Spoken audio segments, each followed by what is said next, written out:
Chapter 306. The flying locusts fell from the sky aggressively.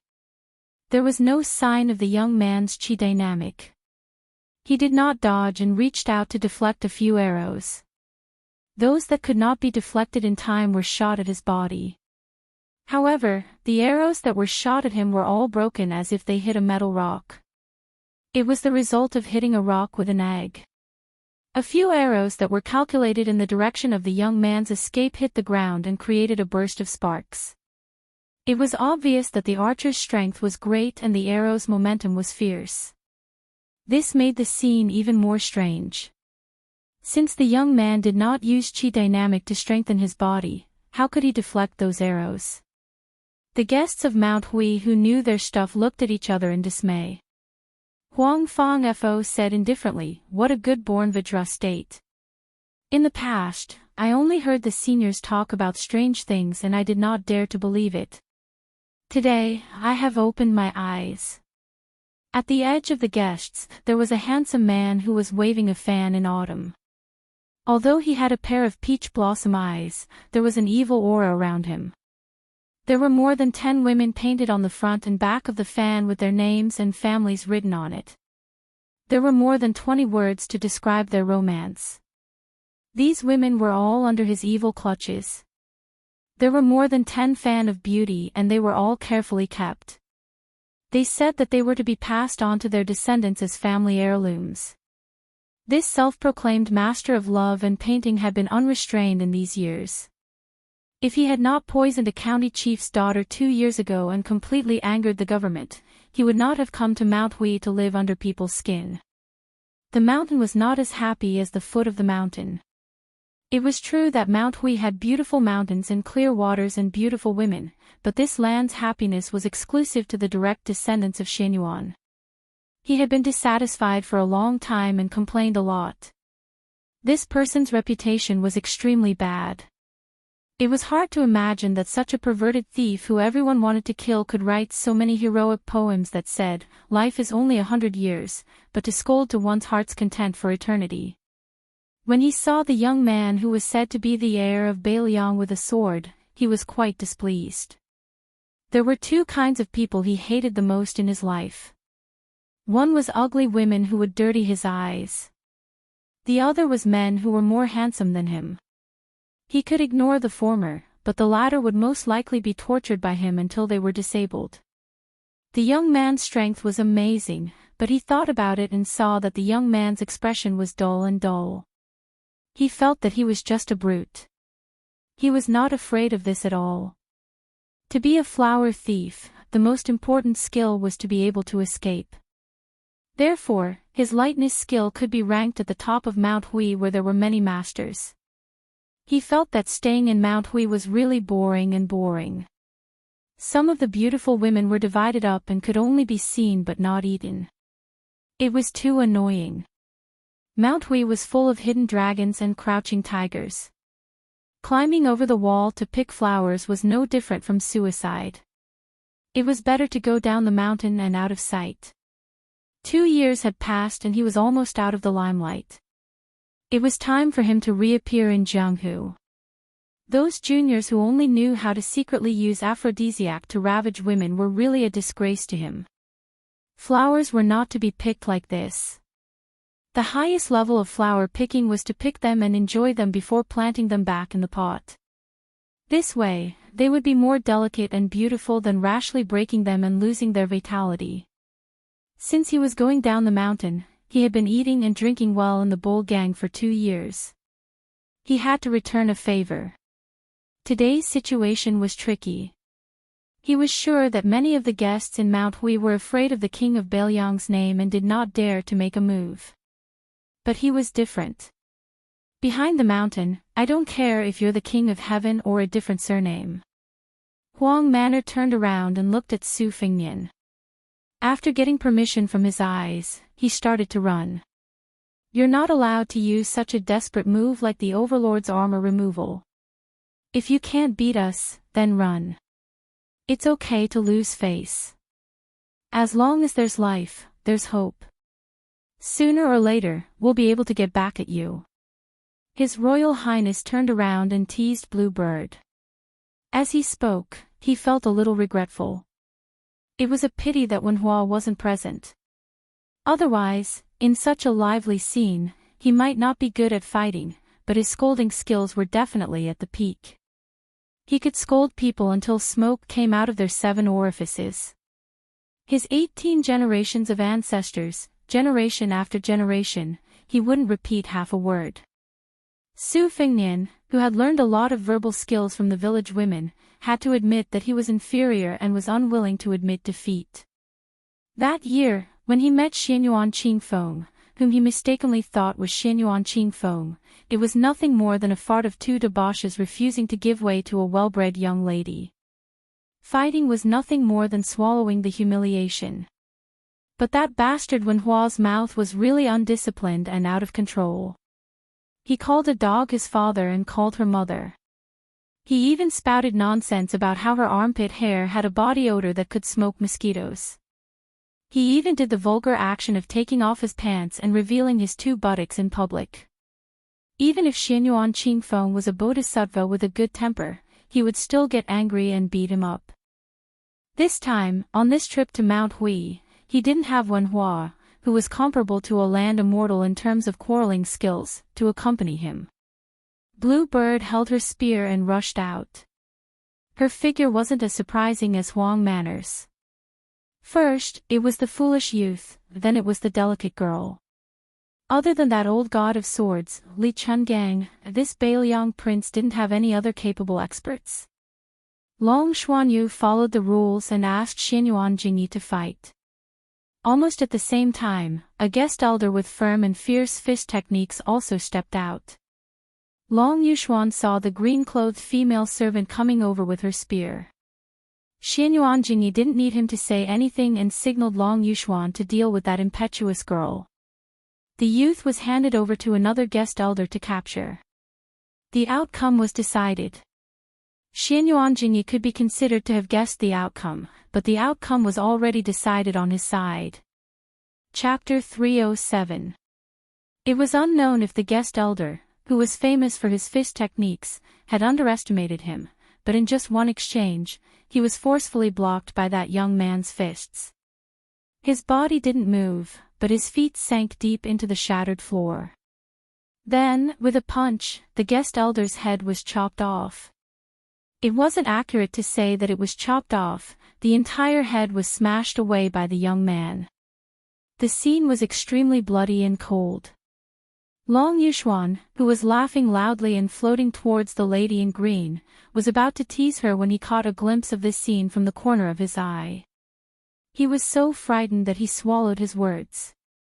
As expected, the spear suddenly swung down and cut a 2-meter-long crack on the ground. Fortunately, he moved quickly. Otherwise, wouldn't that spear be like a watermelon being cut by a knife? That lady let the entire Mount Hui know what it meant to have a spear technique that was as strong as a swimming snake and explosive thunder. Long Xuanyu's Qinggong was undoubtedly excellent, but that red spear moved like a shadow. As long as the spear touched the ground, countless stones would be shattered. Even if it swept through the air, it would still make a whistling sound. The experienced and knowledgeable Huang Fangfo was once again shocked when he saw the young man who was born with Vidra. He muttered, "The spear Immortal King embroidery has finally appeared. But that's fine, but how can a young lady be so domineering?" Su Fengnian had been glancing at the old man with the sheepskin fur coat. If he didn't take advantage of everyone's shock to take down the leader of the bandits, Xianyuan Chongyi, it would be a good opportunity to squander. Li Chungang rolled his eyes and said, "My heart aches for that daughter. This old man doesn't understand. You clearly care about her so much, so why don't you eat her up?" To a woman, this kind of care is the most practical. Su Fengnian flew into a rage out of humiliation. "Cut the crap, senior, make a move." The old god of swords raised his chin and said in annoyance, "Wait a while more, look over there." Su Fengnian looked in the direction and saw Xianyuan Qingfeng walking over slowly. She said to Xianyuan Chongyi in a clear voice, "My father invited His Royal Highness to Bull Hill to view the scenery and has already obtained the permission of the old ancestor." The moment she said that, there was a commotion. Xianyuan Chongyi frowned and said, "Qingfeng, don't mess around." It was obvious that he saw this niece's words as a fake imperial edict. Xianyuan Qingfeng said calmly, "Uncle, if you don't believe me, you can go and ask the ancestor yourself." Xianyuan Gong narrowed his eyes and smiled. "That won't be necessary. However, His Royal Highness wants to make friends through martial arts. Let's wait until the fight is over." He turned to the second guest chamberlain and said, "Brother Hong, are you going to spar with that junior? Only with you personally leading the formation will we be able to show the sincerity of Mount Hui's hospitality." Hong Piao was expressionless as he prepared to attack. Xianyuan Jingyi, on the other hand, was observing the subtle changes in his niece's expression from the corner of his eye. He didn't have any good feelings towards Xianyuan Qingfeng. As a woman, she wanted to seize power from him, her own uncle. She truly had a heart higher than the heavens and a life thinner than paper. Xianyuan Jingzong waited until she spoke and concluded that Yuan Tingshan, who was exhaling more than inhaling, had been abandoned by his niece. Instead, he had turned to cling to the thigh of the heir of Beiliang, hoping to borrow an external force to contend against the mansion of the old ancestor. However, did this infamous His Royal Highness have the ability to challenge the old ancestor? However, Xianyuan Jingyi understood his niece's feelings. After all, to any woman, entering and leaving Mansion of the Bull was a completely different world. Xianyuan Qingfeng's mind was already in turmoil, and she was wholeheartedly focused on smashing a broken jar. Naturally, she didn't care about Xianyuan Jingyi's erroneous guesses. In the backyard of the eldest branch, a young woman with a cold expression quietly watched the wine stove that was gradually heating up. The wine's name was Angelica, and it was sandwiched between tea leaves from Mount Hui's old tea before the rain, as well as osmanthus seeds picked every mid-autumn festival. The wine's color was golden and translucent, with a hint of green. The wine's aroma was a combination of tea and osmanthus.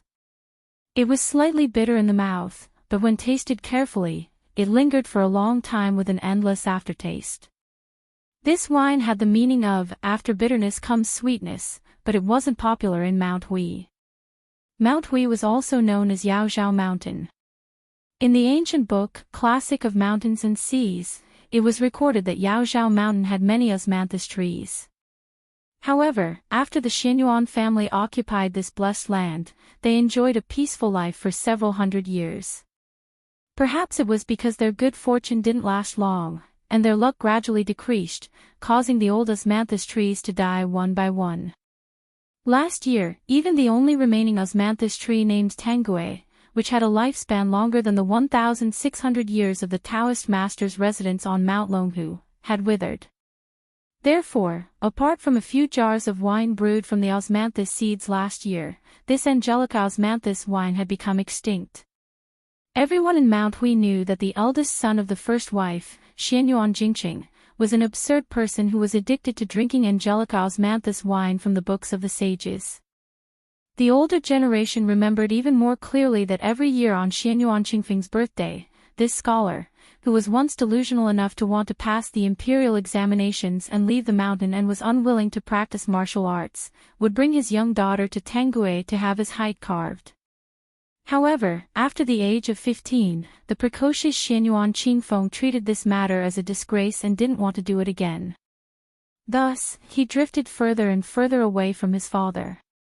These years, only a handful of guests like Huangfang Buddha, who could be counted on one's fingers, had the good fortune to drink a jar of bitter osmanthus wine.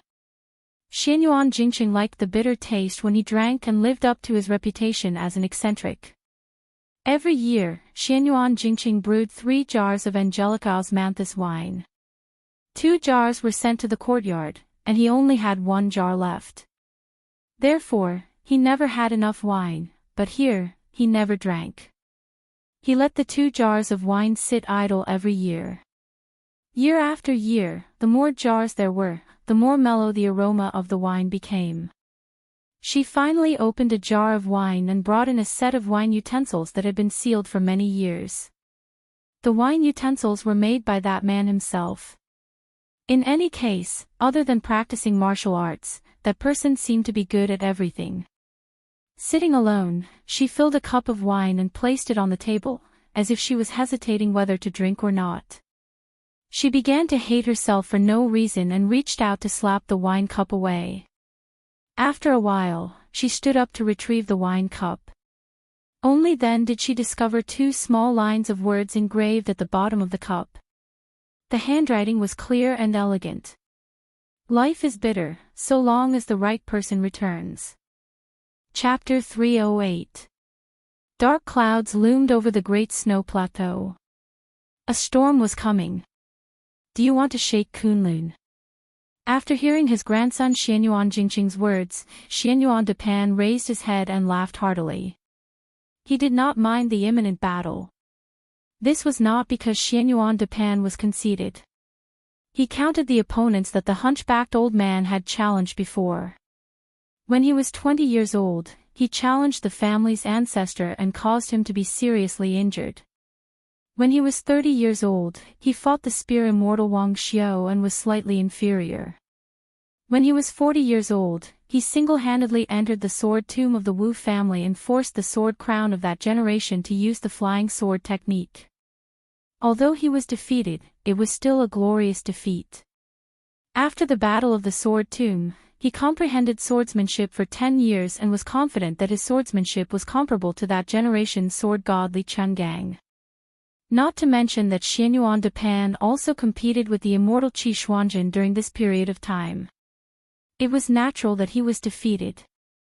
However, if his cultivation was ordinary, why would Qi Xuanjun, who had stayed on the demon-slaying platform all his life, fight? Xianyuan Depan seemed to have competed with others and lost every time. Therefore, he was mocked as Xianyuan Invincible.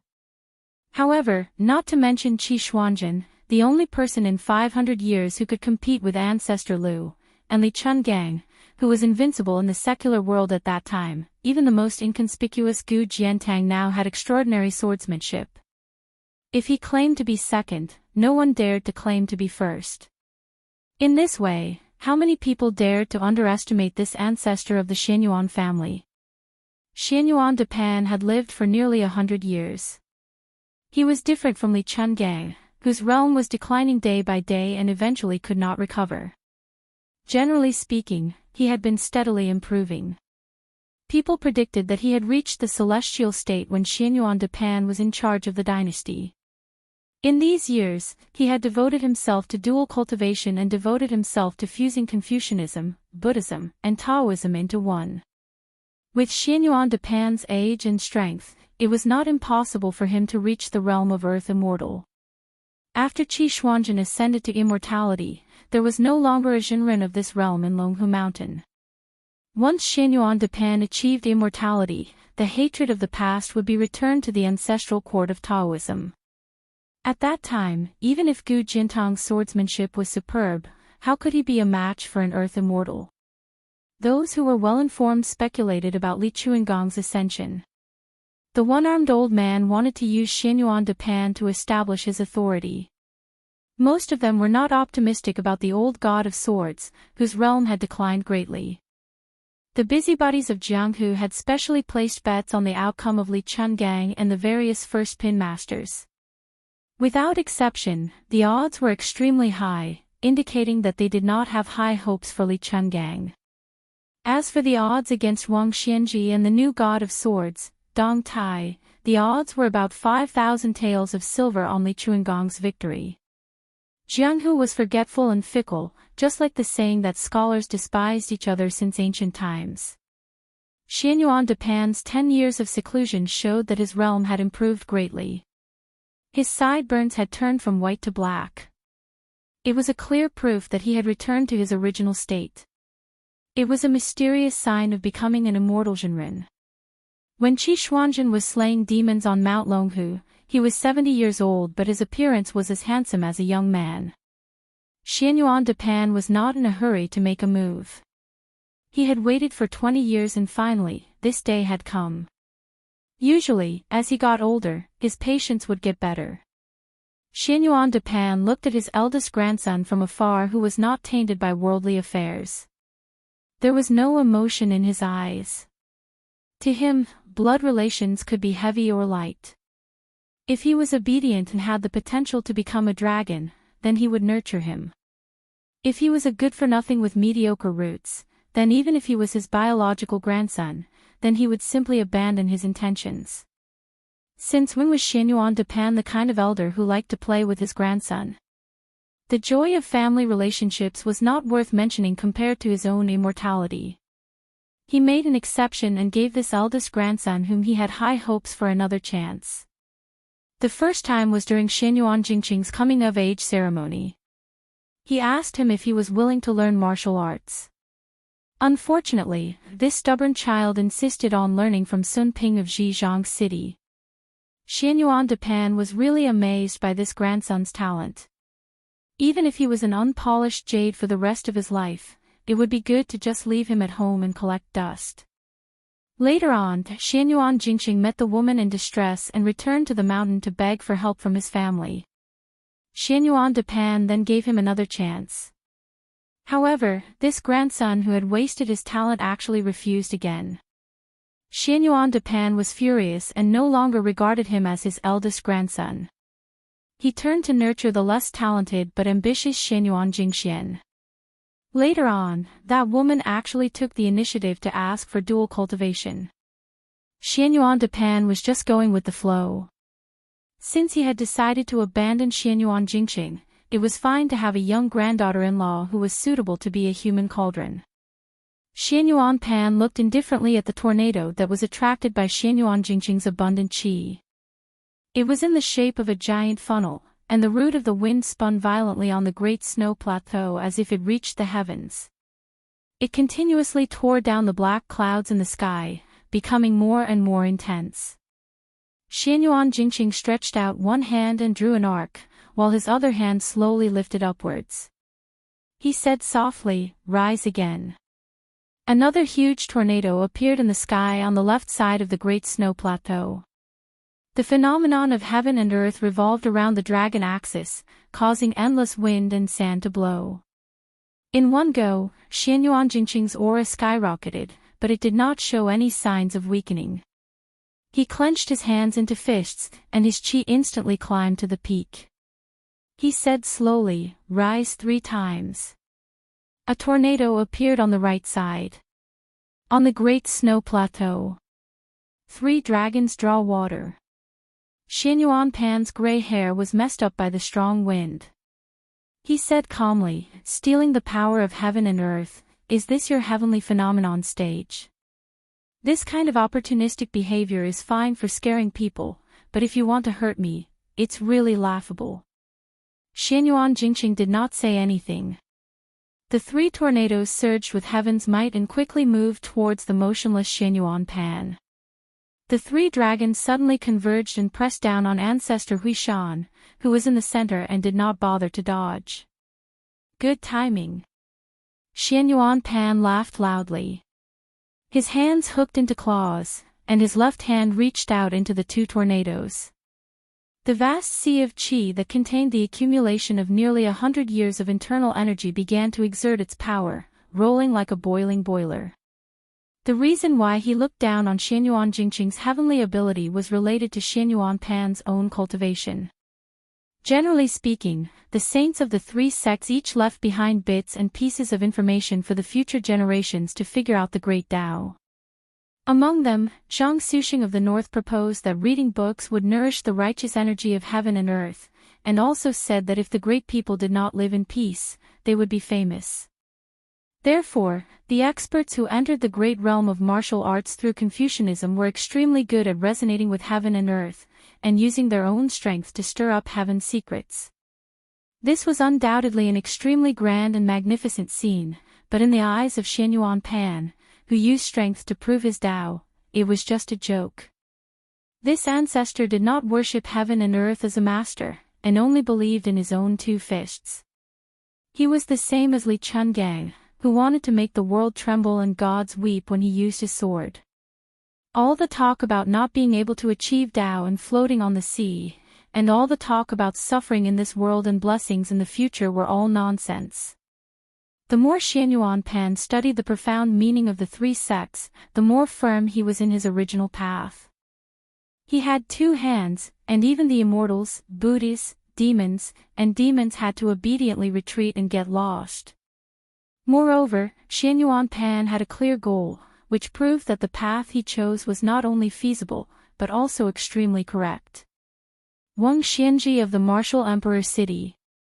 In today's world, there were only a handful of people who could fight with him, Xianyuan Pan. Xianyuan Jingqing, the useless abandoned son of the family, was not worthy. Xianyuan Pan actually tore apart the two tornadoes. Without the foundation of the waterspouts, the black clouds at the top of the tornadoes slowly rolled as if they were dying, and finally drifted away and returned to the sky. Just as he was dealing with the last waterspout, Xianyuan Jingqing tapped the ground with the tip of his foot, and a large pit was blasted out of the ground. His figure was like a long rainbow, piercing through the tornadoes, and then came to the front of Xianyuan Pan, and pushed out with his palm. Xianyuan Pan, who was not surprised, sneered, and changed his claw into a fist, and went straight for the center. Xianyuan Jingqing turned his palm sideways, ignoring the turbulent fist force, and only placed it on the back of his fist. Xianyuan Pan's face changed slightly, and he retracted his right fist, while his left hand stuck to the middle of the bridge of his hand, trying to remove this wrist. Unexpectedly, Xianyuan Jingqing changed his grip in an instant, and pressed down diagonally, while his left hand fiercely slapped Xianyuan Pan's shoulder. This attack seemed to be played down, but it disrupted the center of gravity of the ancestor whose inner strength had already reached the point of perfection. His body was thrown forward, but Xianyuan Pan was adept at facing the enemy, and he borrowed the momentum to smash his shoulder against Mount Tai, and smashed the chest of this eldest grandson of the first wife who had a strange technique. However, the expressionless Xianyuan Jingqing changed his grip again, and pushed Xianyuan Pan back to his original position. For a moment, the latter only had the rare bravery in the world, but he could not move, nor could he stay still. All of this happened in the blink of an eye, and both sides had switched from offense to defense. Xianyuan Jingqing pushed out with his palm again, and Xianyuan Pan accurately calculated the speed of his palm. He countered with an even fiercer elbow strike, but he did not expect that Xianyuan Jingqing's palm strike, which was originally like a needle hidden in silk floss, would explode the moment it was about to touch Xianyuan Pan's elbow strike, and his palm strike was even fiercer and faster than Xianyuan Pan's elbow strike, and it landed on Xianyuan Pan's chest. Ripples that could be seen with the naked eye appeared between the two of them because of this palm strike. Xianyuan Pan's tall and sturdy body was pushed back 100 feet. The wind chimes that had been pulled taut all this while finally could not bear the burden and fell to the ground. Xianyuan Pan, who was known for his bravery and fierceness in the world, was actually pushed back. Chapter 309. At this moment, an old man carrying a sword slowly walked onto the snowy plains. He wasn't the least bit surprised by this shocking scene. Lowering his head, he said in a clear voice, "Father, Xianyuan Jingxian has been killed by Xianyuan Jingqing." Xianyuan Pan hummed indifferently. He looked thoughtfully at Xianyuan Jingqing, who clearly wanted to commit treason to the end. He asked, "How many moves did it take to kill your third brother, who had just entered the profound finger realm?" Xianyuan Jingqing, who had been expressionless all this time, suddenly smiled. He coughed a few times and covered his mouth. Smiling vaguely, he said, "We agreed beforehand that I would kill him with the profound finger realm. However, I actually used the heavenly phenomenon realm. That's why it was only one move." The ancient sword at Xianyuan Guiqi's waist wailed incessantly, his expression furious. Xianyuan Pan nodded. "Your last palm strike just now was also the same. Everything before was merely a diversion." Xianyuan Jingqing, whose face was as white as snow, said indifferently, "Insignificant skill." Of course, it can't slay the evil flood dragon. Dare I ask if old ancestor's hand is warm? If it is, Jingqing will no longer be polite. Xianyuan Guiqi, who was watching from the side, was stunned. Xianyuan Pan let out a burst of joyful laughter that came from the bottom of his heart. Pointing at Xianyuan Jingqing, he said, "You brat, arrogant to the point of being adorable. You are worthy of being the one I think most highly of in the entire Insignia Mountain. Truly a pity."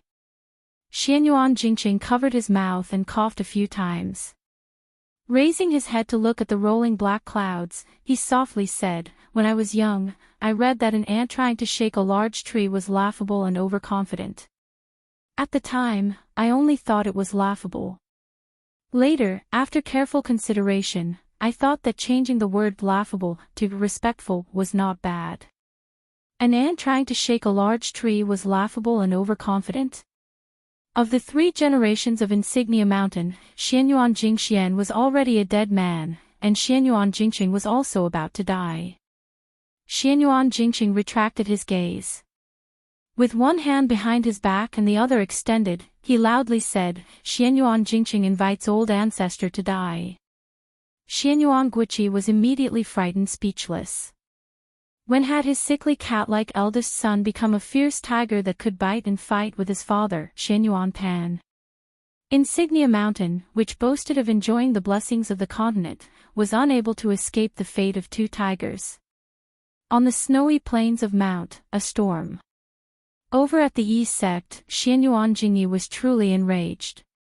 Especially after his niece, Xianyuan Qingfeng, had come to stir things up, adding fuel to the fire.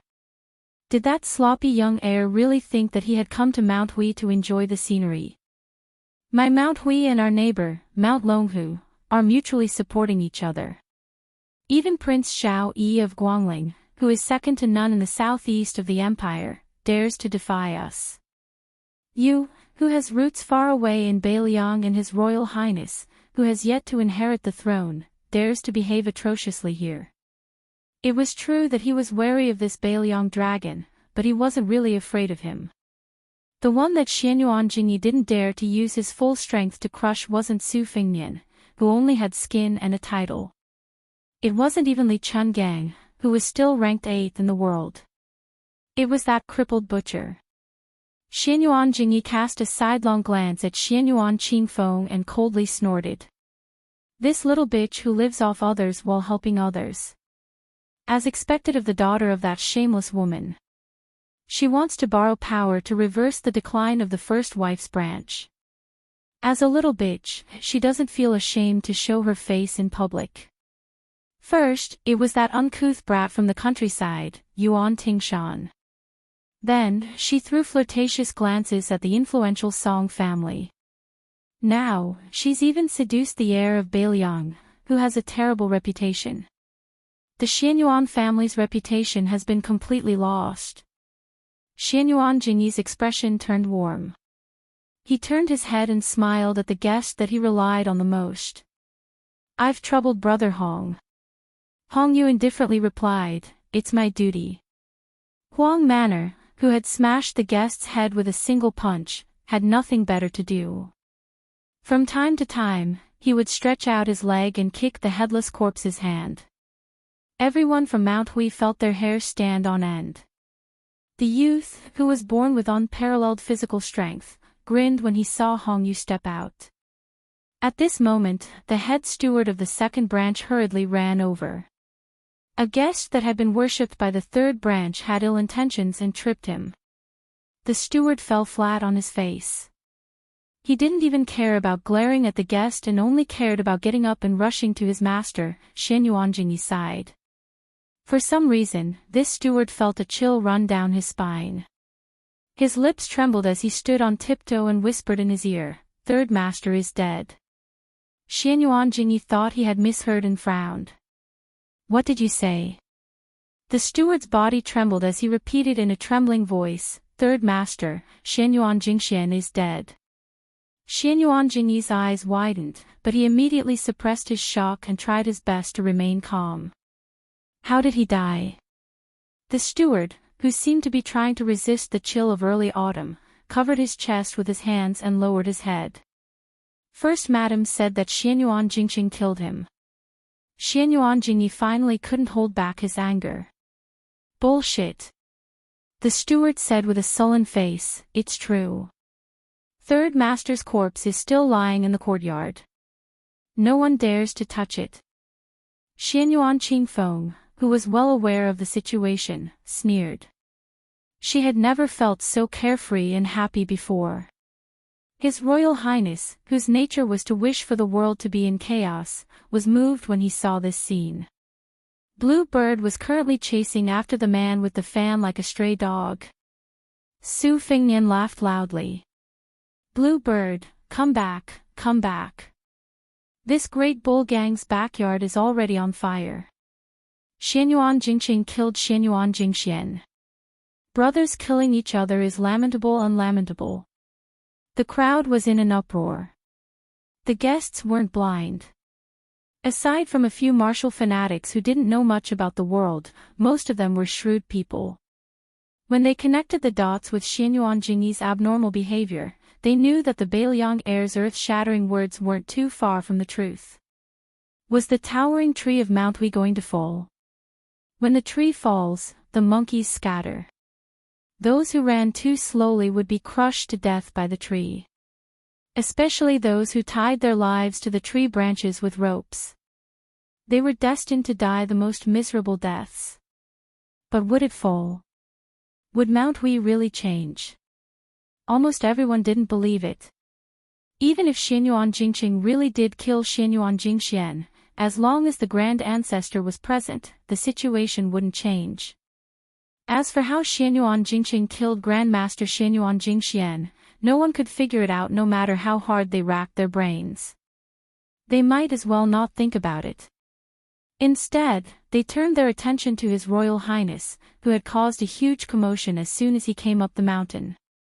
Some of the more quick-witted guests of the martial arts world were secretly considering whether or not they could latch on to Bailiang Palace. There were many secret manuals in Mount Hui, but could there be more than the Tide Harp Pavilion? Grand Ancestor Xuanyuan's martial arts were profound and boundless, but in the end, he couldn't jump out of Jianghu. No matter how big Jianghu was, it was nothing compared to the king of Bailiang, who had coldly looked down on Jianghu from horseback in the past. The situation suddenly went completely out of control. Look! What's going on over at the snowy plains? Could it be a tornado created by human power? Good heavens, this is 3 dragons drinking water. Could it be that the Grand Ancestor has come out of seclusion? Is he going to ascend? Xianyuan Jingqing turned his head to look, his face dark and livid. Su Fengnian struck while the iron was hot and spouted nonsense. Hey, old man Xian named Yuan Jingjing, if you don't let this Shizi pass, everyone will miss a good show that is hard to come by in 100 years.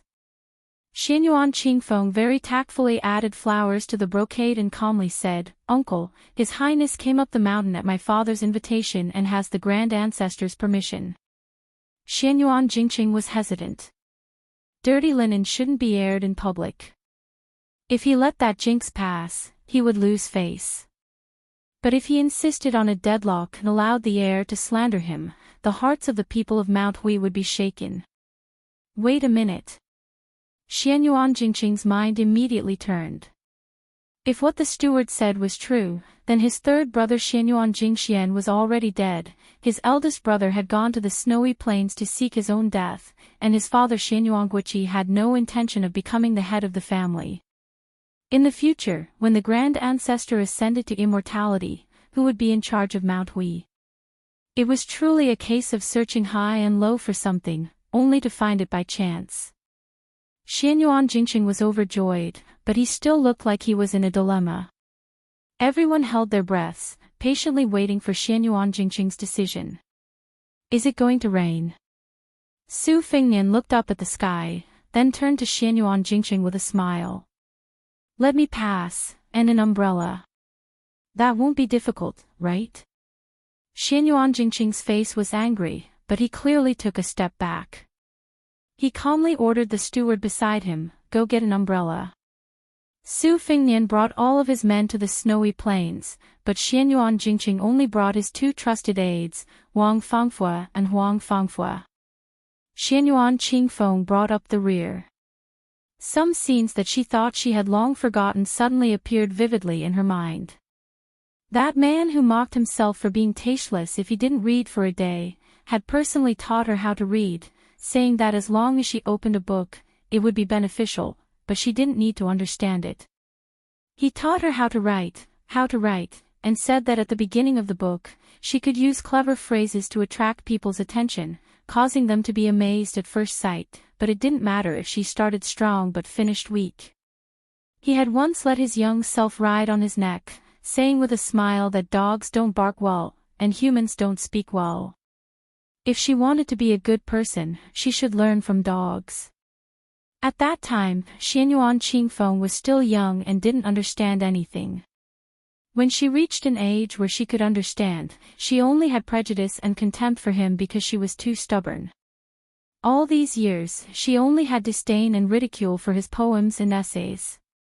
If I don't open my mouth first when spring comes, which bug dares to make a sound? Easy to rise and easy to fall, easy to be left and right, easy to be a fence-sitter, easy to reverse, easy to overturn a petty person's heart. Eating tea and eating food is suffering, being able to eat is a blessing, eating more is beneficial. Now that she read and thought about it again, Xianyuan Qingfeng couldn't help but cry. The snowy plains were cloudy with wind and rain, with lightning flashing and thunder rumbling. The torrential rain poured down, splashing on the heads of the group. Mount Wei seemed to have run out of luck. Chapter 310. The group quickly walked towards the snowy plains. The closer they got, the more violent the wind and thunder became. It was as if 10,000 horses were galloping, causing a piercing pain in their eardrums. Blue Bird held the kana in one hand and the umbrella in the other. Her expression was the same as usual. The old man wearing the sheepskin fur coat probably felt that this matter had nothing to do with him, so he walked rather lazily and leisurely, allowing the rain to fall on his body. With the old god of swords' vigorous internal energy, it wasn't difficult for him to keep the wind and rain away from him. However, for Li Chungang, this kind of gaudy expert demeanor wasn't something that could be faked. One umbrella couldn't block the wind and rain. The hem of Su Fengnian's brocade gown had long been soaked, and his boots were almost enough to raise a few small fish. He raised his hand into the rain and pushed the umbrella towards Blue Bird. However, he hadn't taken more than a few steps when Blue Bird quietly moved back. Half of her body was exposed to the rain. Su Fengnian was so angry that he laughed and took the umbrella. He hugged Blue Bird's slender shoulders and held the umbrella together. Xianyuan Qingfeng had been in a daze the entire way, swaying and falling. Her cultivation in martial arts had always been mediocre. The rain of soybeans slapped on her cold and elegant face, making her look extremely pitiful. Su Fengnian turned around and glanced at her. He didn't pity her at all. To be honest, he didn't have any irreconcilable enmity with this woman. It was just that he had bumped into a knife's edge when he was traveling back in the day and had a small grudge with her. In addition, the Xianyuan family was a big tree that attracted the wind. His Royal Highness couldn't get along with others, so he naturally wouldn't bicker with ordinary people. After a few rounds, he had picked Xianyuan Qingfeng and Hui Shan. Moreover, every time when Hua mentioned this daughter of a wealthy family, he would always gnash his teeth.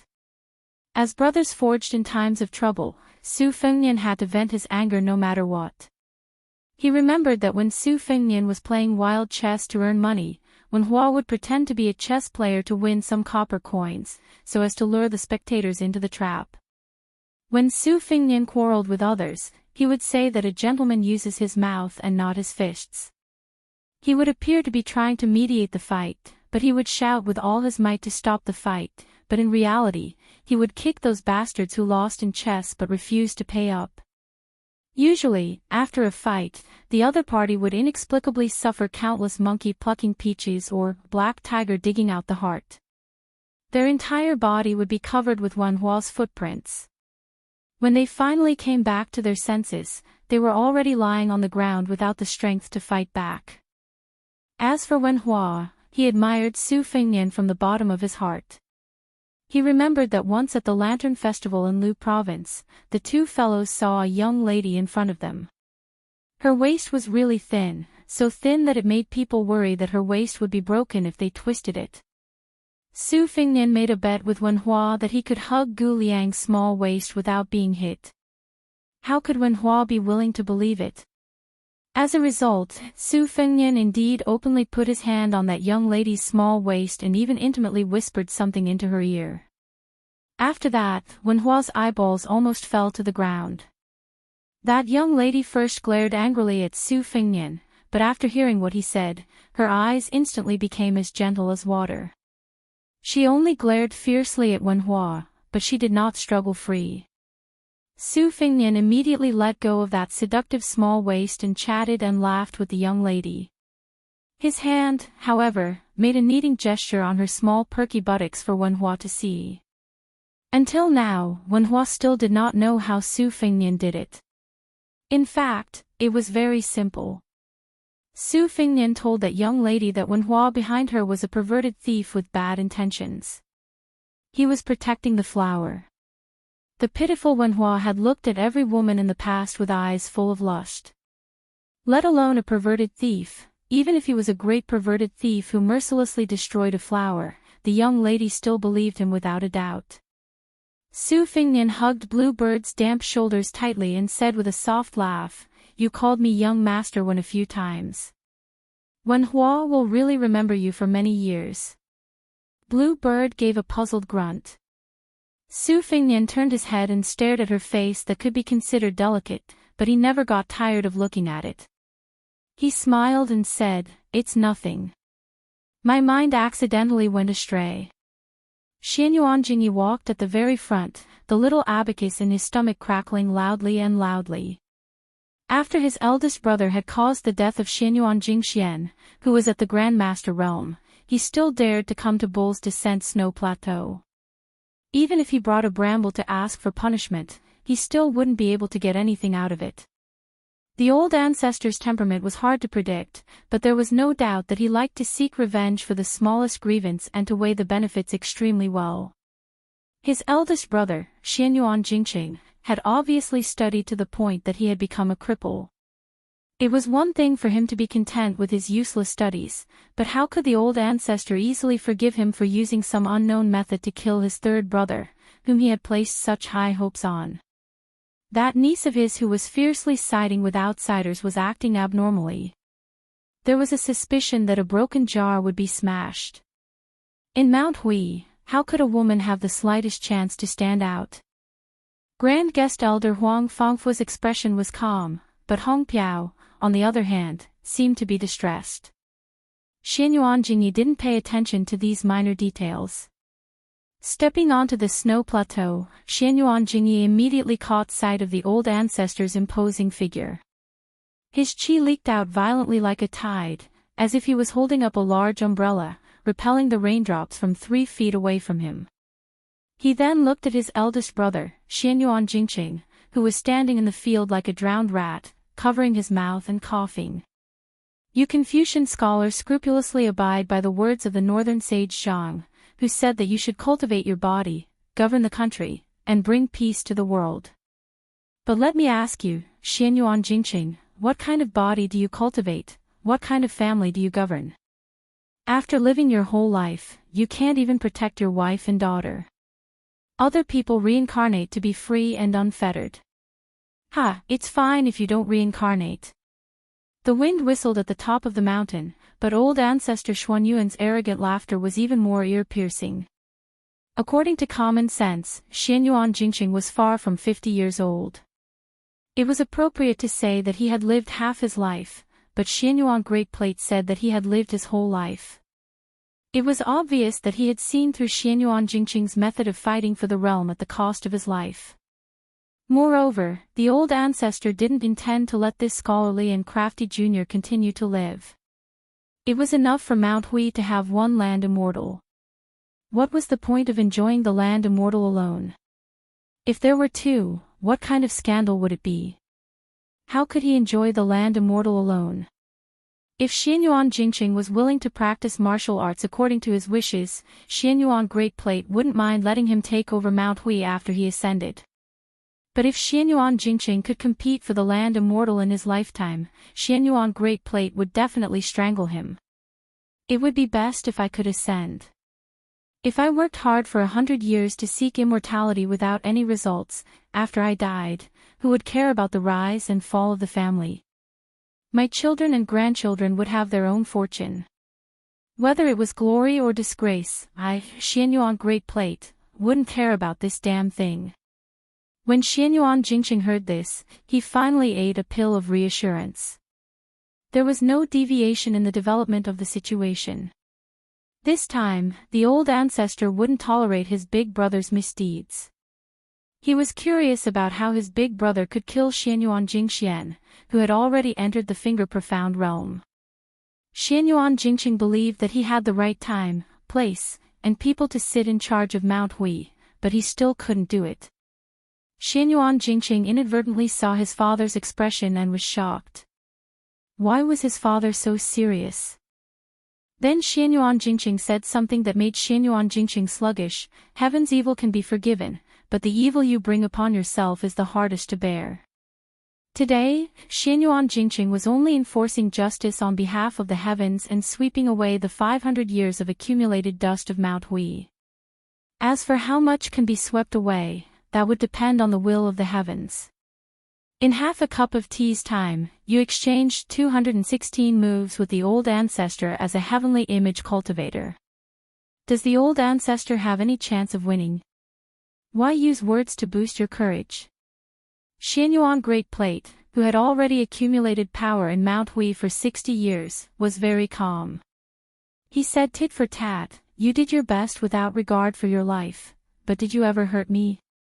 Xianyuan Jingqing, who was dressed as a middle-aged scholar, smiled faintly. The old ancestor walked on the martial path for nearly 100 years. To Mount Hui, even if there was no merit, there was still hard work. If Xianyuan Jingqing won easily after 20 years of observation, the old ancestor would die unwillingly. Xianyuan Jingqing only felt that this big brother of his had lost his mind. But very quickly, Xianyuan Jingqing felt a monstrous chill fill his bones. Exchanged 200 moves with the old ancestor? Xianyuan Jingqing suddenly turned his head and said, Third brother respected Xianyuan Jingqing because of charm, second brother respected you because of slyness. Both are not righteous. The sins of the heavens can be forgiven, but the sins of one's own making are the hardest to bear. Xianyuan Great Plate said with a ferocious expression, I want to see what other tricks you can play. Xianyuan Jingqing said calmly, Jingqing has been observing for 20 years. I hope that today will be the day when I have accumulated enough. I definitely won't disappoint the old ancestor. Since everyone is here, Jingqing will go first. If the old ancestor still wants to hide and suppress your cultivation at medium heavenly image, be careful that you won't have the chance to reach great heavenly image. Xianyuan Great Plate sneered, Oh. You caused such a big commotion, and even that woman with broken shoes didn't come to watch. You can't wait to go to the Yellow Springs Road. Could it be that you can't hold on until then? Your method is mysterious, but it's much more unorthodox than mine. Without waiting for the old ancestor to finish speaking, Xianyuan Jingqing rudely stopped listening. Instead, he turned his head and looked at his daughter from afar. This scholar had an open-minded smile on his face.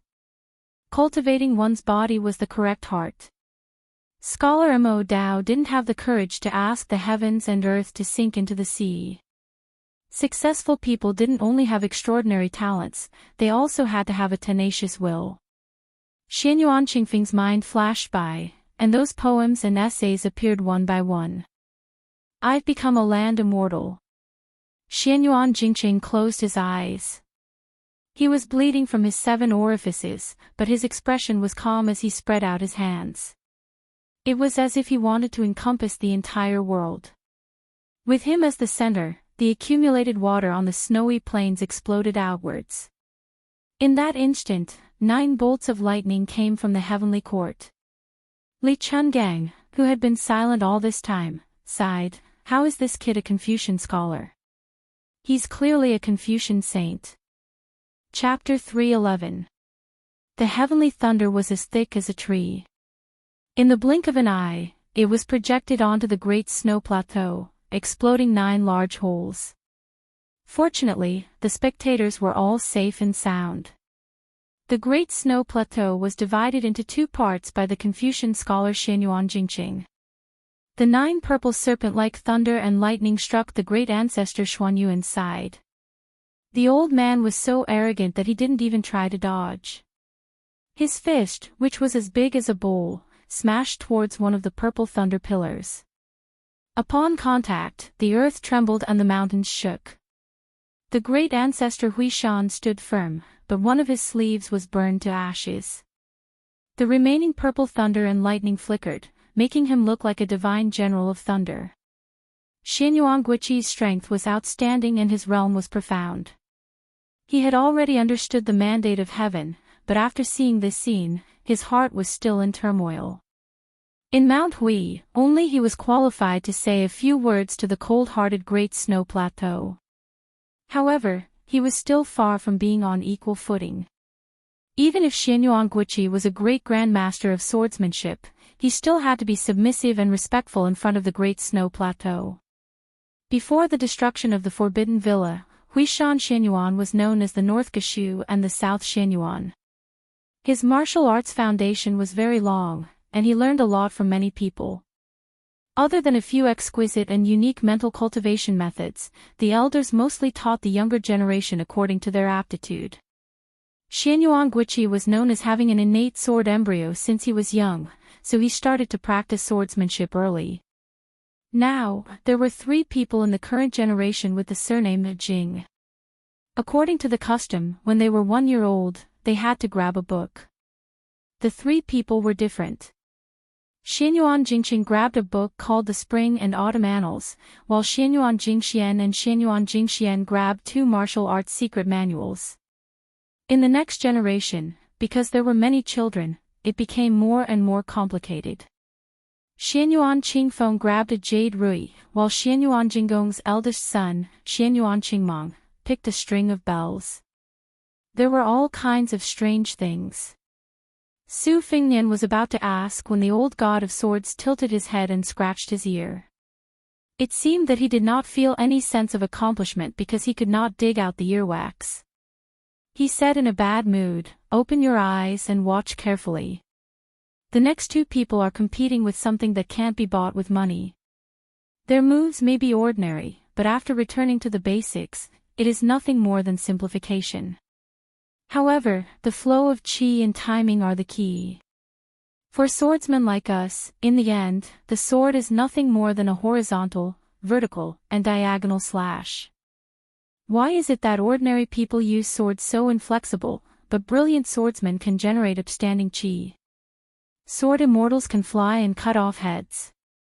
Once the sword is thrust, unless it is done with all its might and is as fast as it can be. Otherwise, once the qi circulates, although it seems fast, it will suddenly slow down, causing the opponent's expected counterattack to miss. When he changes, he will suddenly increase his speed.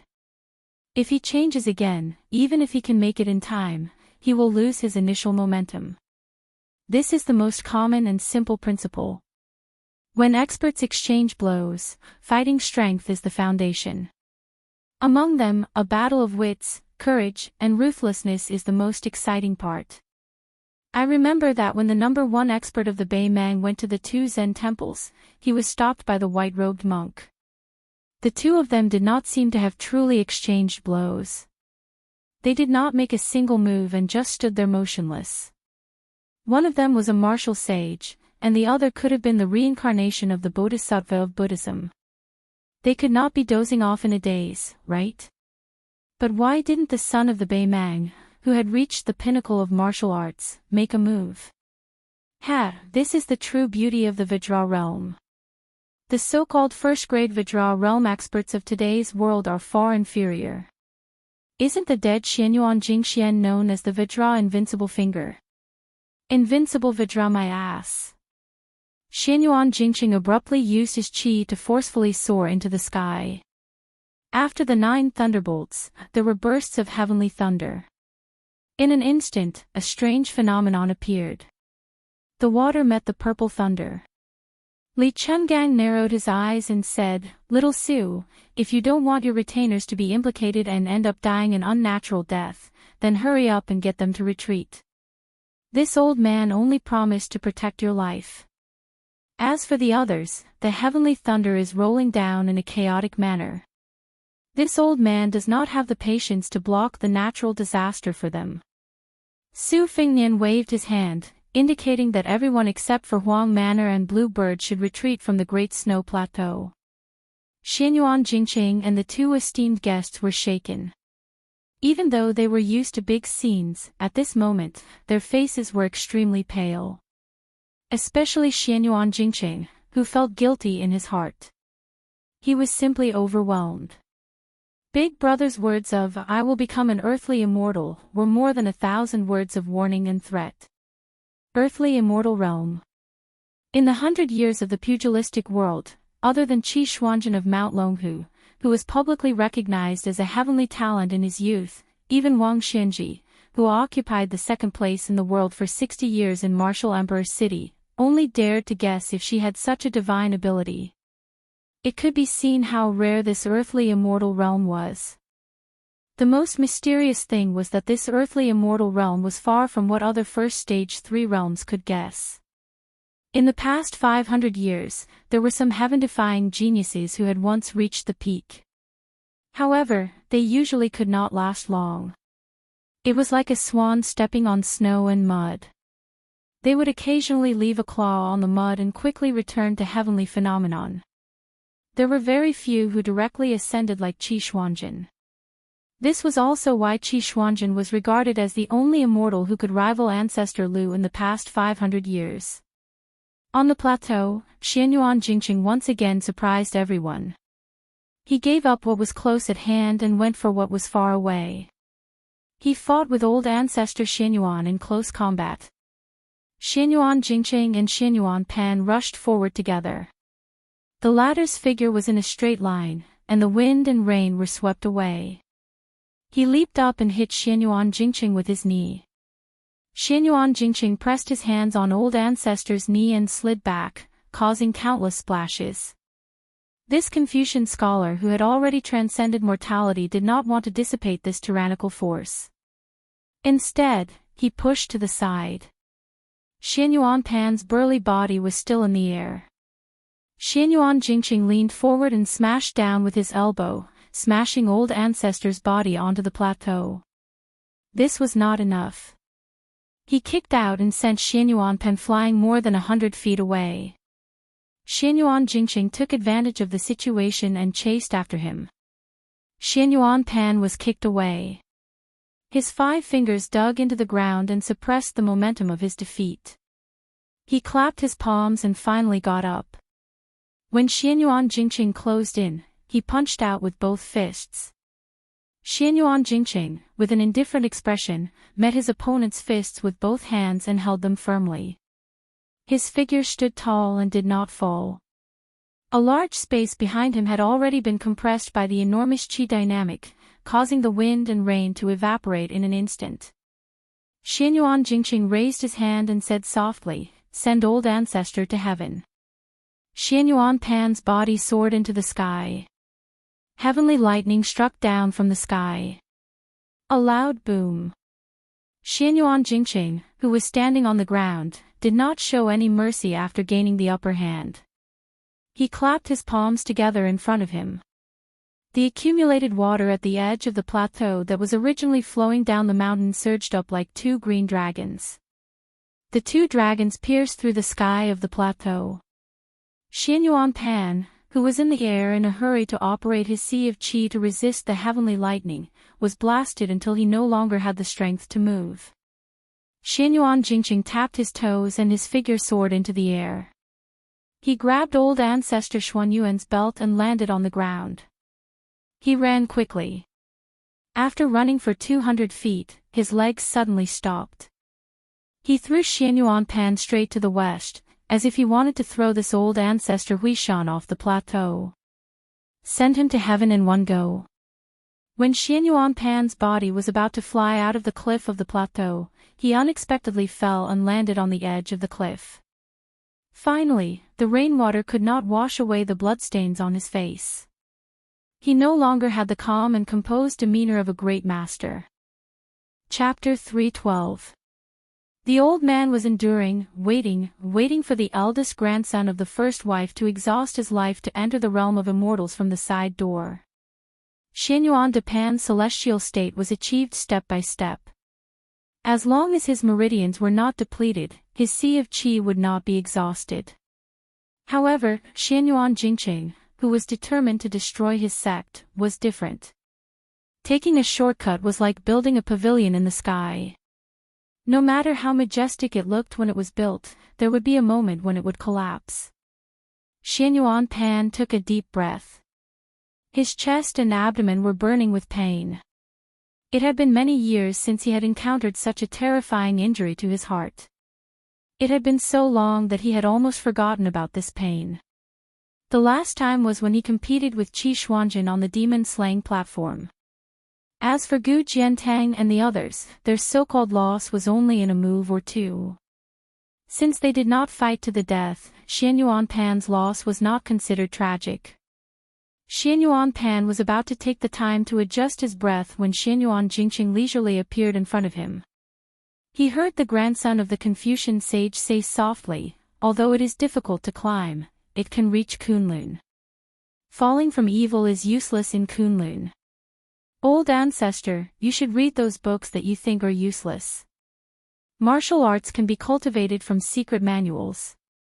To reach the celestial state, it is not something that can be accumulated from hundreds or thousands of martial arts secret manuals." Xianyuan Pan said ferociously, "You think you are worthy to talk to me about principles?" Blood no longer seeped out of Xianyuan Jing Chang's 7 orifices. Instead, it flowed out. It was no longer scarlet but a shocking black.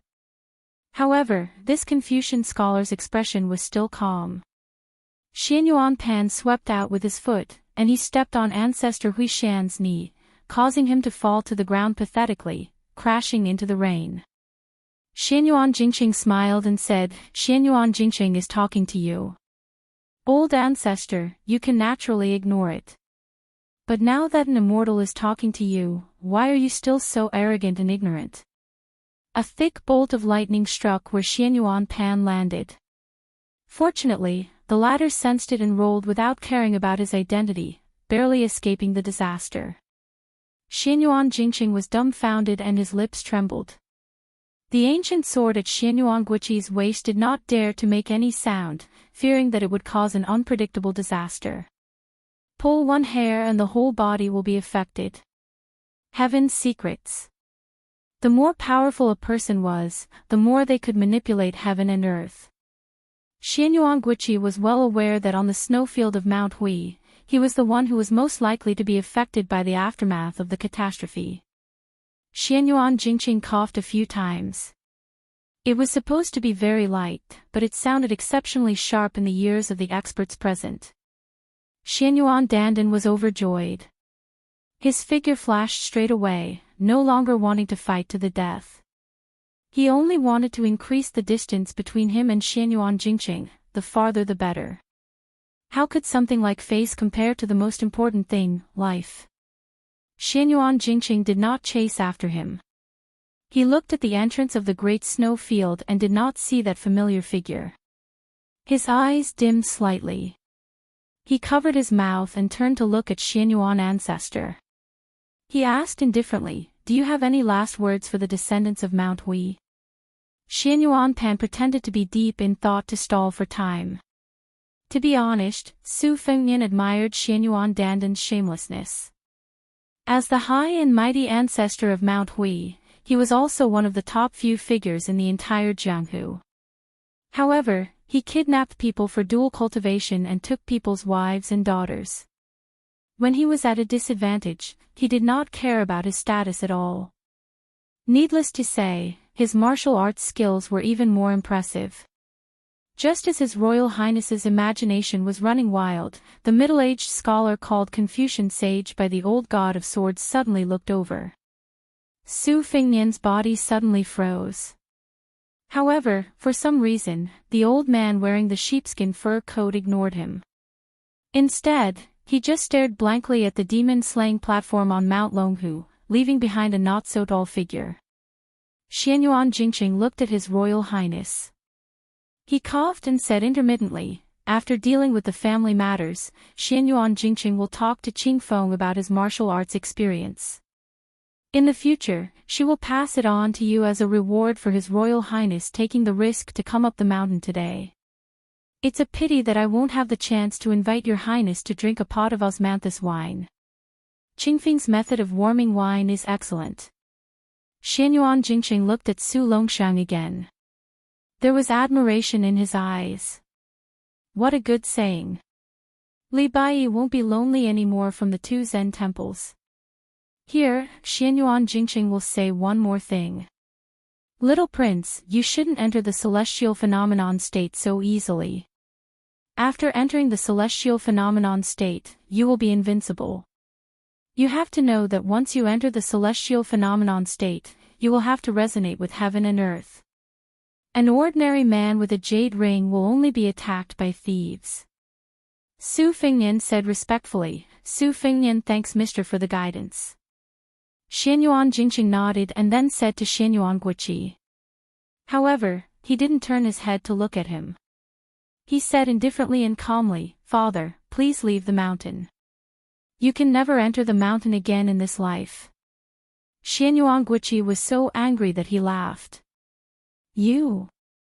At this moment, Xianyuan Jingqing was killed on the spot by the two guests behind him. Xianyuan Guiqi was stunned. Huang Fangfua had a good relationship with his son. Everyone in Mount Hui knew that they had a good relationship. But when did Hong Yu get to know Xianyuan Jingqing? Xianyuan Jingqing coughed violently. Hong Yu's martial arts cultivation today was all because of me. Xianyuan Jingqing isn't a bookworm. He wouldn't have just studied there for 20 years. Xianyuan Guiqi's heart was dead. Xianyuan Jingqing waved his hand at the two guests. Send him down the mountain. Xianyuan Guiqi was furious. He gritted his teeth and sneered. With just them. Xianyuan Jingqing smiled faintly. I knew it would be like this. Xianyuan Jingqing lowered his head and looked at his chest that was dyed red and black by blood. Dark clouds covered the sky above the snowfield. A huge and strange vortex appeared and covered the entire Mount Zhaoyao. This strange phenomenon was only a hair's breadth away from Qishuangzhen's ascension. Xianyuan Jingqing slowly knelt down and said loudly, the heavens carry thousands of phenomena, the earth carries all living things, the heavens and earth empress. Xianyuan Jingqing kneels to the heavens and earth, begging for death.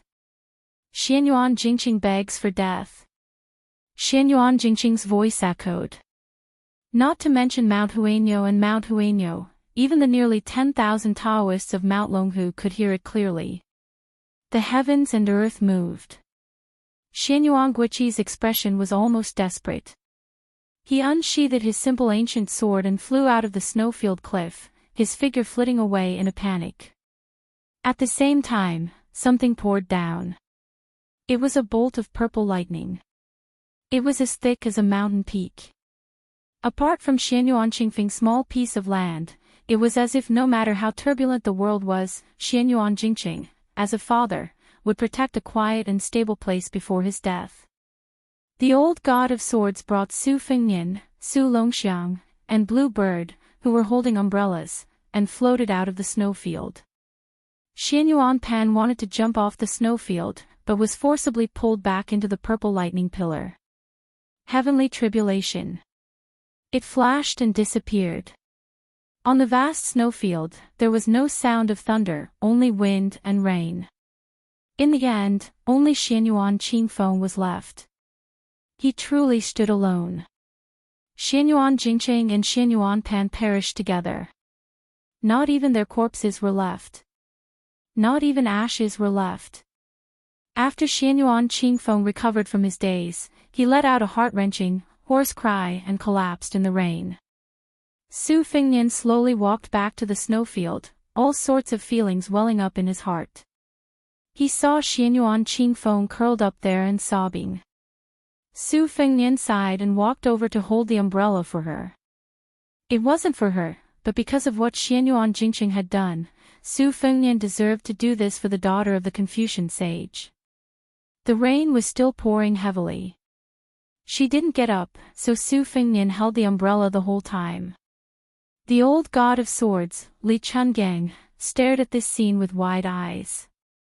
Then, his eyes dimmed with loneliness, reminiscence. That year, when he carried that girl up the evil slaying platform, it was also raining heavily, and he also held the umbrella. The world didn't know that this god of swords had been wronged by Qi Xianzhu. It didn't matter that the wooden horse and ox were broken, nor did it matter that he was left with only one arm. These weren't the reasons for Li Chuangong's great drop in cultivation. Even after being trapped under the tide listening pavilion for 20 years, Li Chungang still couldn't walk out of his own prison. She was already invincible in the world, so what about herself? Li Chungang remembered her face when she died. At that time, she couldn't say a single word. But now that he thought about it, wasn't it just no regrets? Li Chungang walked to the edge of the snowfield. Behind him was a man and a woman holding an umbrella, just like the scene between him and the green-robed girl. When her chest was pierced by a sword, she said with a pale smile, "If the heavens didn't give birth to you, Li Chungang, it would be boring." Li Chungang shouted, "Swords, come!" All the swordsmen of Mount Insignia unsheathed their swords and flew toward the snowfield. The Taoists of Mount Longhu unsheathed their thousands of peach-wood swords and flew toward Bull Mound. 2 waves of flying swords.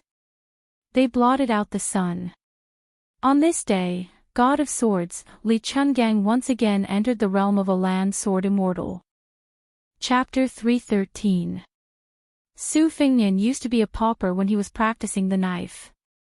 He ate and drank in the Golden Imperial Palace every day and even complained about being poor. He used the knife to move books as if he was moving mountains. Finally, his horizons were broadened. Although he heard from the white-haired old man that the flying sword beheading the head was a celestial supernatural power, he only treated it as a legend. How could he expect to witness it with his own eyes? At this moment, His Royal Highness raised his head to look at the 2 groups of flying swords that filled the sky. Staring at this scene, his scalp exploded and his blood vessels expanded. He was dumbfounded and muttered to himself, "Oh my God, I can't reward this technical work." The 2 guests who were lucky enough to escape looked at each other in shock. Xianyuan Jingqing, who entered the realm of Confucian Saint through a side door, had just been annihilated. How could there be another celestial sword? The old man who wore a tattered sheepskin coat and liked to pick his earwax was indeed the #1 swordsman in the past, Li Chungang. However, after Deng Tea appeared in the world and roamed the pugilistic world, he would occasionally make a move with the imposing manner of a half-demon half-immortal. Who would doubt that the old god of swords would be no match for the new god of swords? But the scene in front of them, forget about the hundreds of swords from Mount Huishan flying over. However, the thousands of peach-wood swords from Mount Longhu were a few miles away from the Bull Gang. Not to mention the swords of the Taoist priests in the remote Taoist temples. How could they be summoned to the great snow field by the old man's words? Didn't they say that Li Chuangong's realm dropped greatly after his arm and sword was broken? Huang Fangfua and Hong Yuang did not think highly of him even if he fought with Xianyuan Pan, let alone Wang Xianji. However, the old man who had retired from the Jianghu for 20 years had reached the realm of prophecy. How could he be so mysterious? There was a secret in the Jianghu. The Confucian saint of the 3 sects had a vast aura that connected heaven and earth. Therefore, his words contained the heavenly law. Just now, when Xianyuan Jingxing knelt to the Queen of Earth and said the words, seeking death, it attracted the heavenly thunder that was as thick as a mountain range. The great immortal Zhenren of Taoism could make prophecies come true. Therefore, he could use the curse to kill demons and enforce justice on behalf of the heavens. Many bodhisattvas of Buddhism had great wishes and their words could shake the 3,000 worlds. Li Chuangong's means were naturally not far off. As expected of a sword immortal. Su Fengnian, who was still holding the umbrella for Xianyuan Qingfeng, muttered to himself, this sword descends from the heavens is very domineering. If it can even kill dragons and tigers, then it'll really be awesome. Let's see if those old Taoists still dare to be cocky.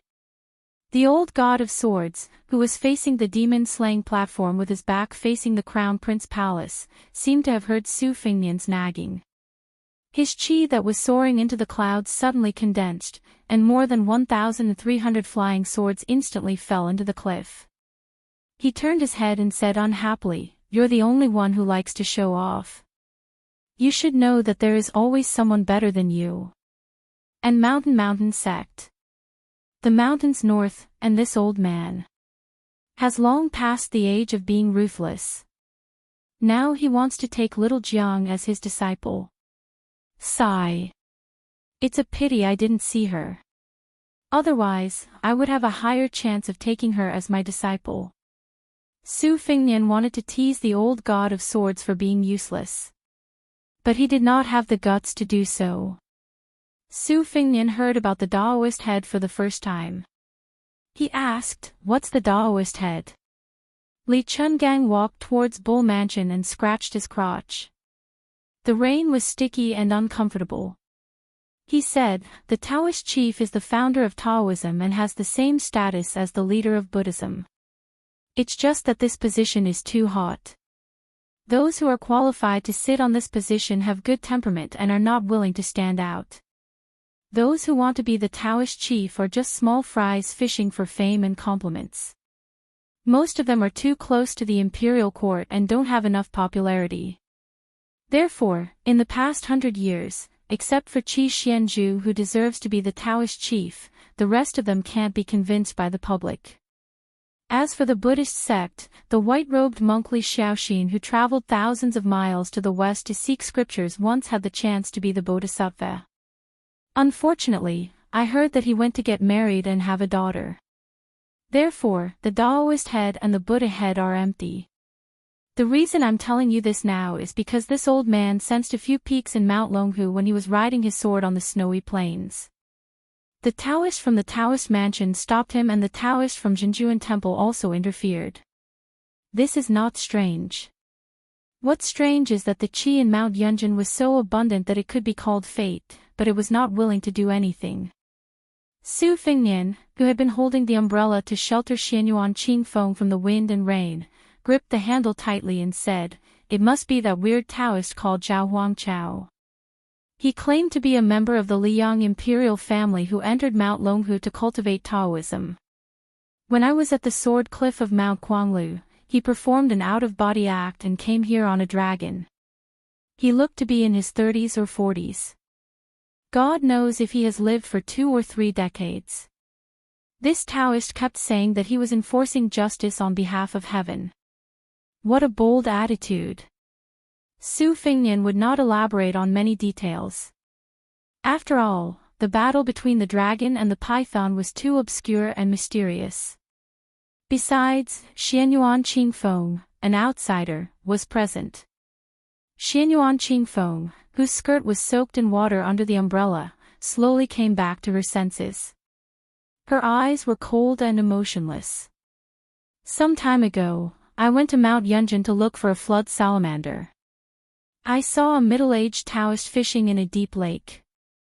At that time, I thought his cultivation was mediocre and that he was pretending to be a hermit expert. At that time, this Taoist was discussing the scriptures of the 3 sects with Song Kelly, the heir of the Song family. He was very arrogant and called Saint Zhang of the North as Teacher Zhang. It was as if he was born 2,000 years earlier and dared to sit and discuss Taoism with the saint. Li Chungang frowned.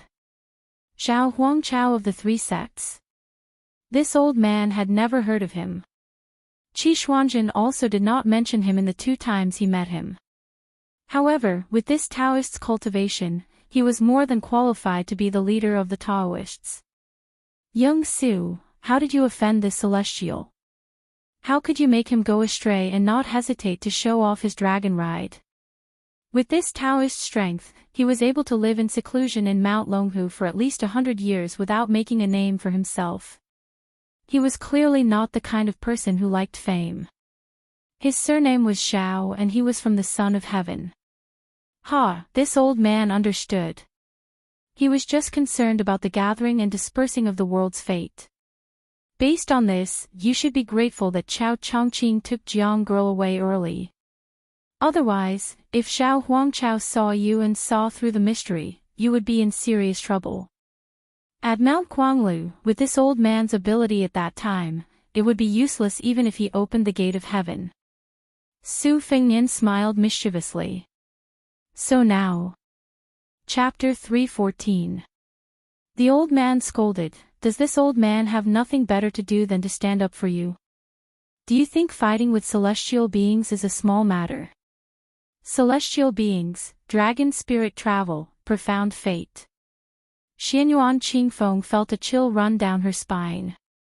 She used to be an arrogant and stubborn woman born in the most powerful family in the martial arts world, the only daughter of the first wife, and had a photographic memory. She could be counted as a small arsenal. Only the son of a top scholarly family like Song Kelly, who had real talent, could slightly subdue her. However, ever since this umbrella holder entered Zhenzhou, her entire life had been turned upside down. Her father had died just after showing off his celestial being style. The 3 people of the generation with the surname Jing, who were supposed to support Mount Hui's prestige for the next 50 years, were all dead.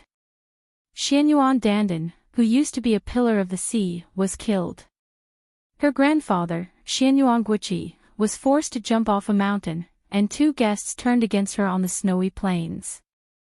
If her father was here, they could still behave, but now, there was not even half a grandmaster left in Mount Hui. How could she control those guests of sacrifice who looked like monkeys when the tree did not fall, and who looked like wolves when the tree fell? Su Fengnian saw that this woman had no intention of getting up. Was she addicted to sitting on the ground? Xianyuan Qingfeng, you can't always make me hold the umbrella. Now that the bull gang is without a leader, it's the best time for you to show your ambition. Don't waste it. Xianyuan Qingfeng was speechless. Xianyuan Qingfeng struggled to get up. Perhaps because he had been sitting for too long, his legs were sore, and he was about to fall back into the water. Su Fengnian tried to support him out of goodwill, but Xianyuan Qingfeng used all of her strength to push him away. She sneered, is it my ambition, or does your highness want to control Mount Huishan Xianyuan? Su Fengnian sneered and said shamelessly, let's not beat around the bush. I like it.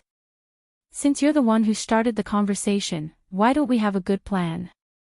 Xianyuan Qingfeng refused to back down. Please speak, he said. The old god of swords ignored the scheming between the man and woman and walked straight to Bull Descending Manor. He walked up the steps and bent down to pick up the string of wind chimes. Su Fengnian spoke in a methodical manner, you're just worried that this Shitzi will take over the magpie's nest and use you as a puppet. You'll only stop when I've emptied Mount Hui's hundreds of years of wealth, right? Xianyuan Qingfeng said without hesitation, that's right. Your Highness has a good family background and high standards. I believe your appetite will not be small. Su Fengnian laughed and said, Xianyuan Qingfeng, oh Xianyuan Qingfeng, I don't mind telling you this. As long as you take the copies of those secret manuals into the Tide Listening Pavilion in Beiliang, I don't want anything else. Since we're doing business on the surface and I've accepted your benefits, I'll naturally help you secure your position as the head of Mount Hui. If anyone isn't convinced, you can let them have a taste of Beiliang's blade. Besides, the old god of swords is already a swordsman of the present era. It doesn't matter if you're a fox exploiting the tiger's might or taking advantage of others. Who would dare say no? Even if you don't want to stay in Mount Hui, no one will come into direct conflict with you. This is a business. Whether you're comfortable as the head of Mount Hui or not will depend on your own methods. When the time comes, if you need me to take action, you'll have to give me other benefits. When doing business, even blood brothers have to settle accounts clearly. What's more, we're enemies, aren't we? Xianyuan Qingfeng said coldly, Your Highness also said that we're enemies. Then what business are we doing? If worse comes to worst, Xianyuan Qingfeng will just go all out and leave this mess to my brothers. What's wrong with me leaving the mountain? Su Fengnian clicked his tongue and said, That's no fun. Your father, Xianyuan Jingqing, risked his life to create this situation. With your stubborn personality, how can you let it go? Who are you trying to fool? I'm not in the mood to beat around the bush with you. To put it bluntly, Mount Hui is in turmoil right now. If it weren't for the fact that I admire your father's actions, I wouldn't be so polite with a petty woman like you. Why would I stand here and hold an umbrella for you? Apart from your good skills in a fit of pique, what other skills do you have to show me? If you really piss me off, how hard would it be to support a puppet who's willing to be a lackey? Belyang's hat of His Royal Highness isn't small, is it? Coincidentally, the few people that can't be suppressed by this hat are all dead. Su Fengnian observed Xianyuan Qingfeng's expression and said patiently, The Bull Gang can't beat the Dao Court's Mount Longhu in the first place. Now that you don't have me to back you up, won't you be suppressed for a few decades until you can't breathe? Besides, I'm Belyang in the end. Aren't I going to leave soon? Once I leave, what are you worried about? If that's the case, then you're too useless. To tell the truth, the reason why I'm willing to let bygones be bygones and help you get promoted is because of that wooden sword Wenhua. He said that he'll use his sword to slap your little buttocks red when he learns superior swordsmanship. But once you leave the family, Wenhua won't go so far as to make things difficult for an ordinary woman with a miserable background. This prince won't be able to watch a good show. How boring. Xianyuan Qingfeng walked out of the umbrella and ignored Wenhua's teasing. He only asked, Miserable? Su Fengnian asked back, What do you think? Xianyuan Qingfeng asked, Are you pitying me? Su Fengnian didn't answer and only handed the umbrella to her.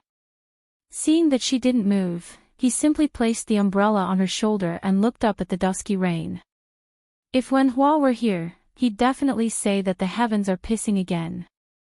How naughty. Xianyuan Qingfeng was stunned. At this time, Hongyu took a few steps forward and got down on one knee. Young miss, from today onwards, Hongyu is at your beck and call.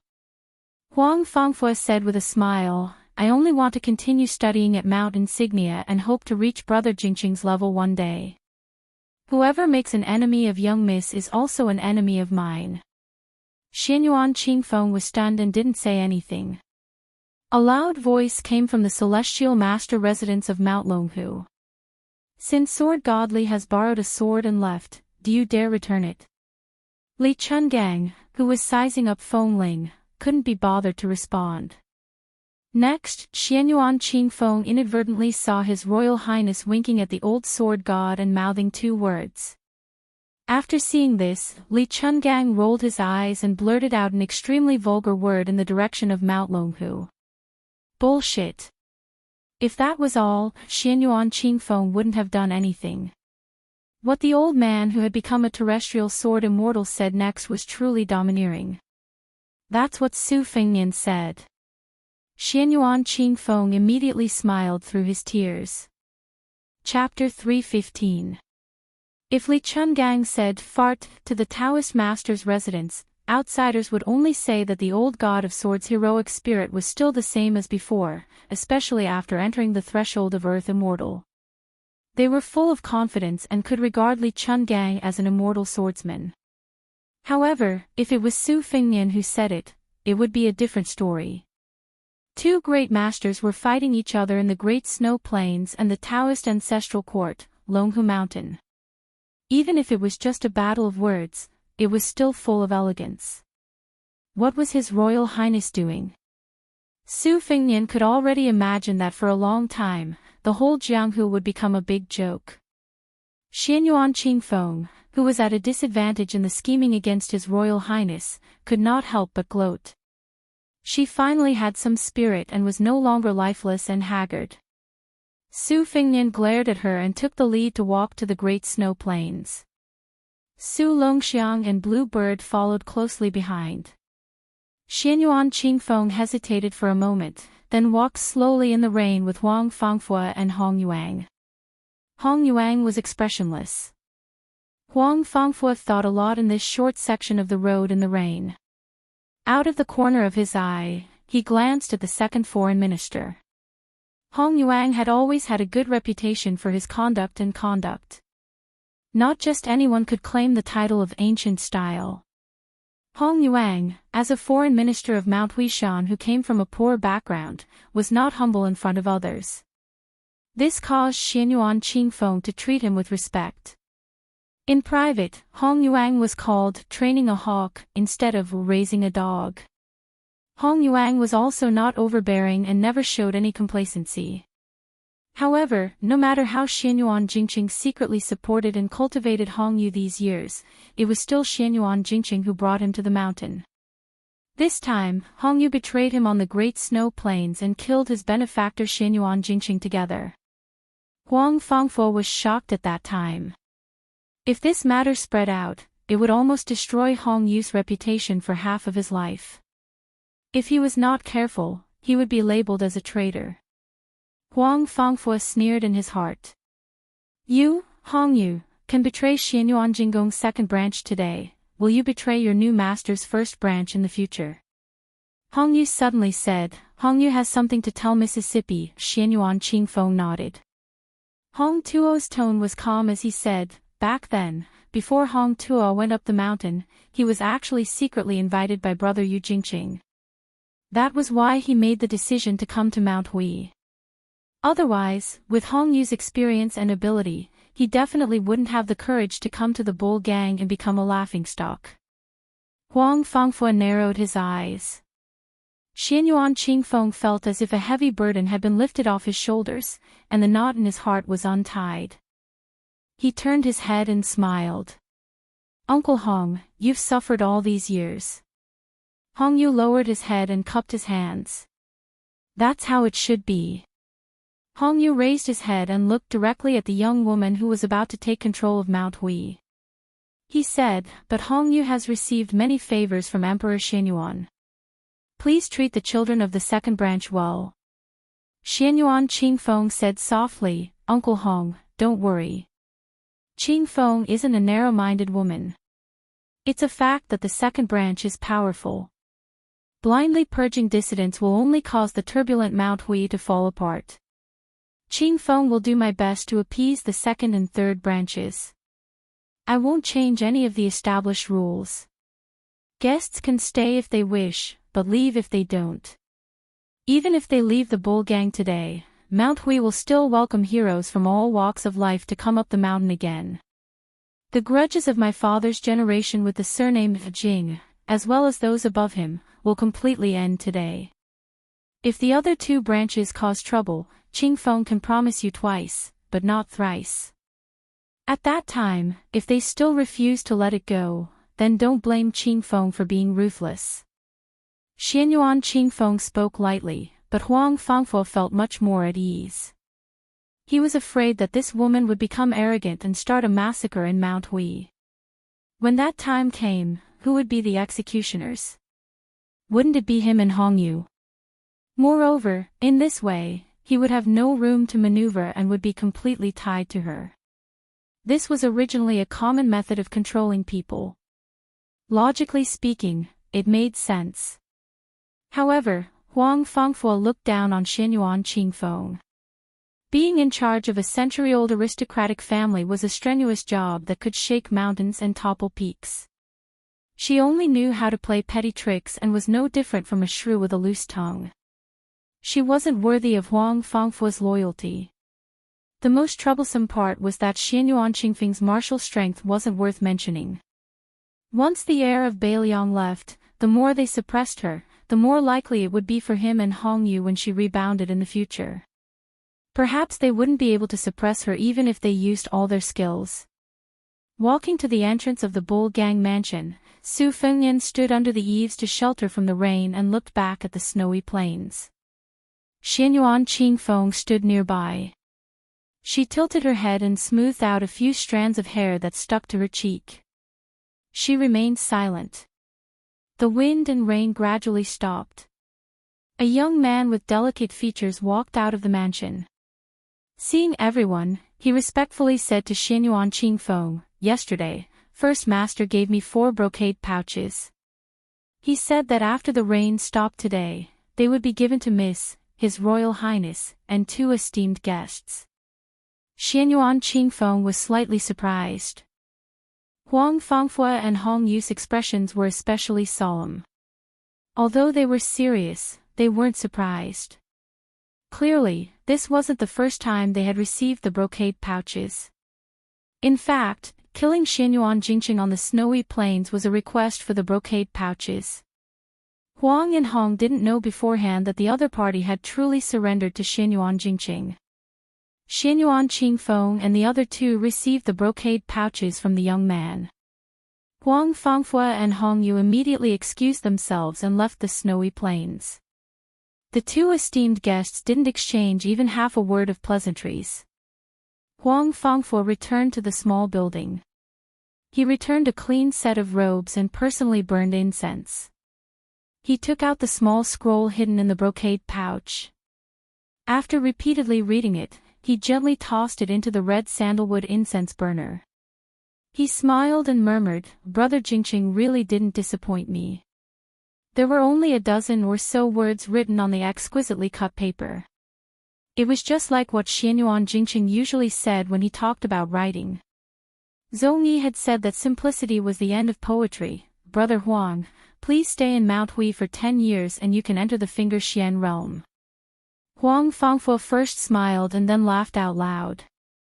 "Xianyuan Jingqing, oh Xianyuan Jingqing, are you asking me to work for your daughter for 10 years? Since you said you could help me enter the Finger Xian realm, don't mention 10 years, I can even wait 20 years. After laughing, Huang Fangfue decided to study at Bull Hill for another 10 years. He believed that with Xianyuan Jingqing's meticulous planning, even if he couldn't enter the Finger Xian realm after reading all the secret manuals, Huang Fangfue was sure that another brocade pouch would appear at that time to solve his doubts. Huang Fangfue didn't even bother to think about who had the brocade pouch that he might not need in 10 years. With Xianyuan Jingqing's meticulous mind, he was afraid that Huang Fangfue wouldn't be able to find it even if he turned the entire Bull Hill upside down. When the time was not right, the mysteries of heaven would not be revealed. Huang Fangfue sighed, "Brother Jingqing, what a Confucian sage." Huang Fangfue is fascinated. Hong Piao had never stayed in the luxurious abode of the guest of Mount Hui. It was easy to go from frugality to extravagance, but difficult to go from extravagance to frugality. Therefore, he chose to live in a secluded bamboo house on the mountainside.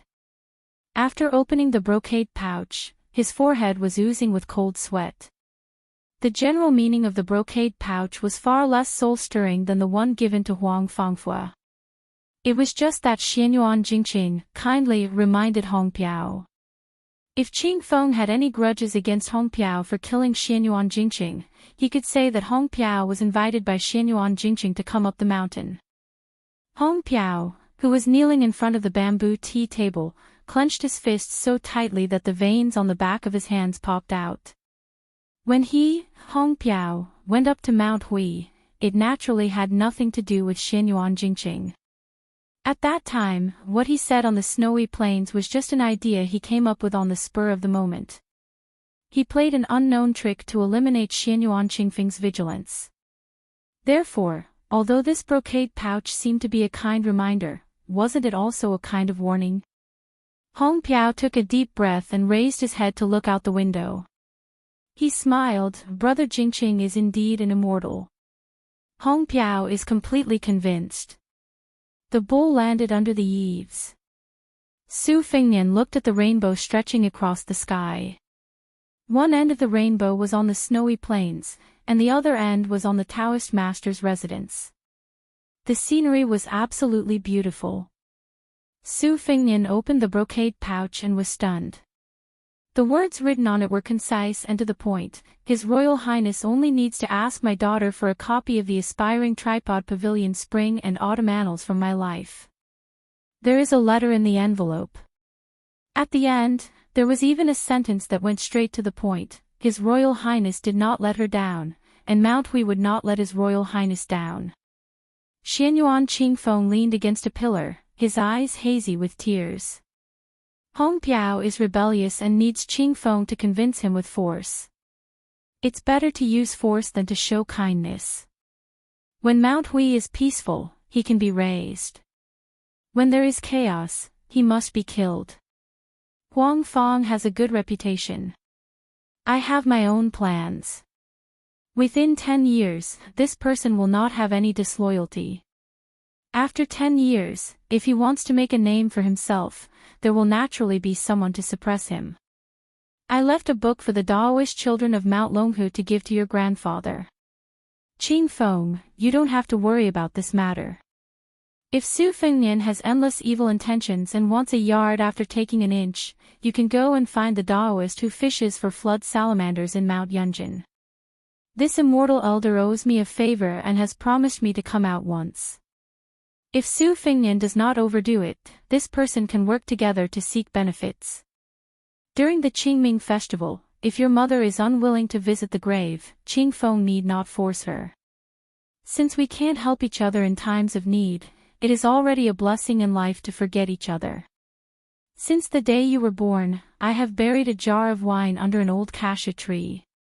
From then on, I have 1 jar every year. Now, I have 23 jars. How about privately naming your daughter Hong? Don't blame me for nagging. It's just that I haven't been able to talk to you all these years. In the future, my grandson will be called Fuyao, and my granddaughter will be called Yasong.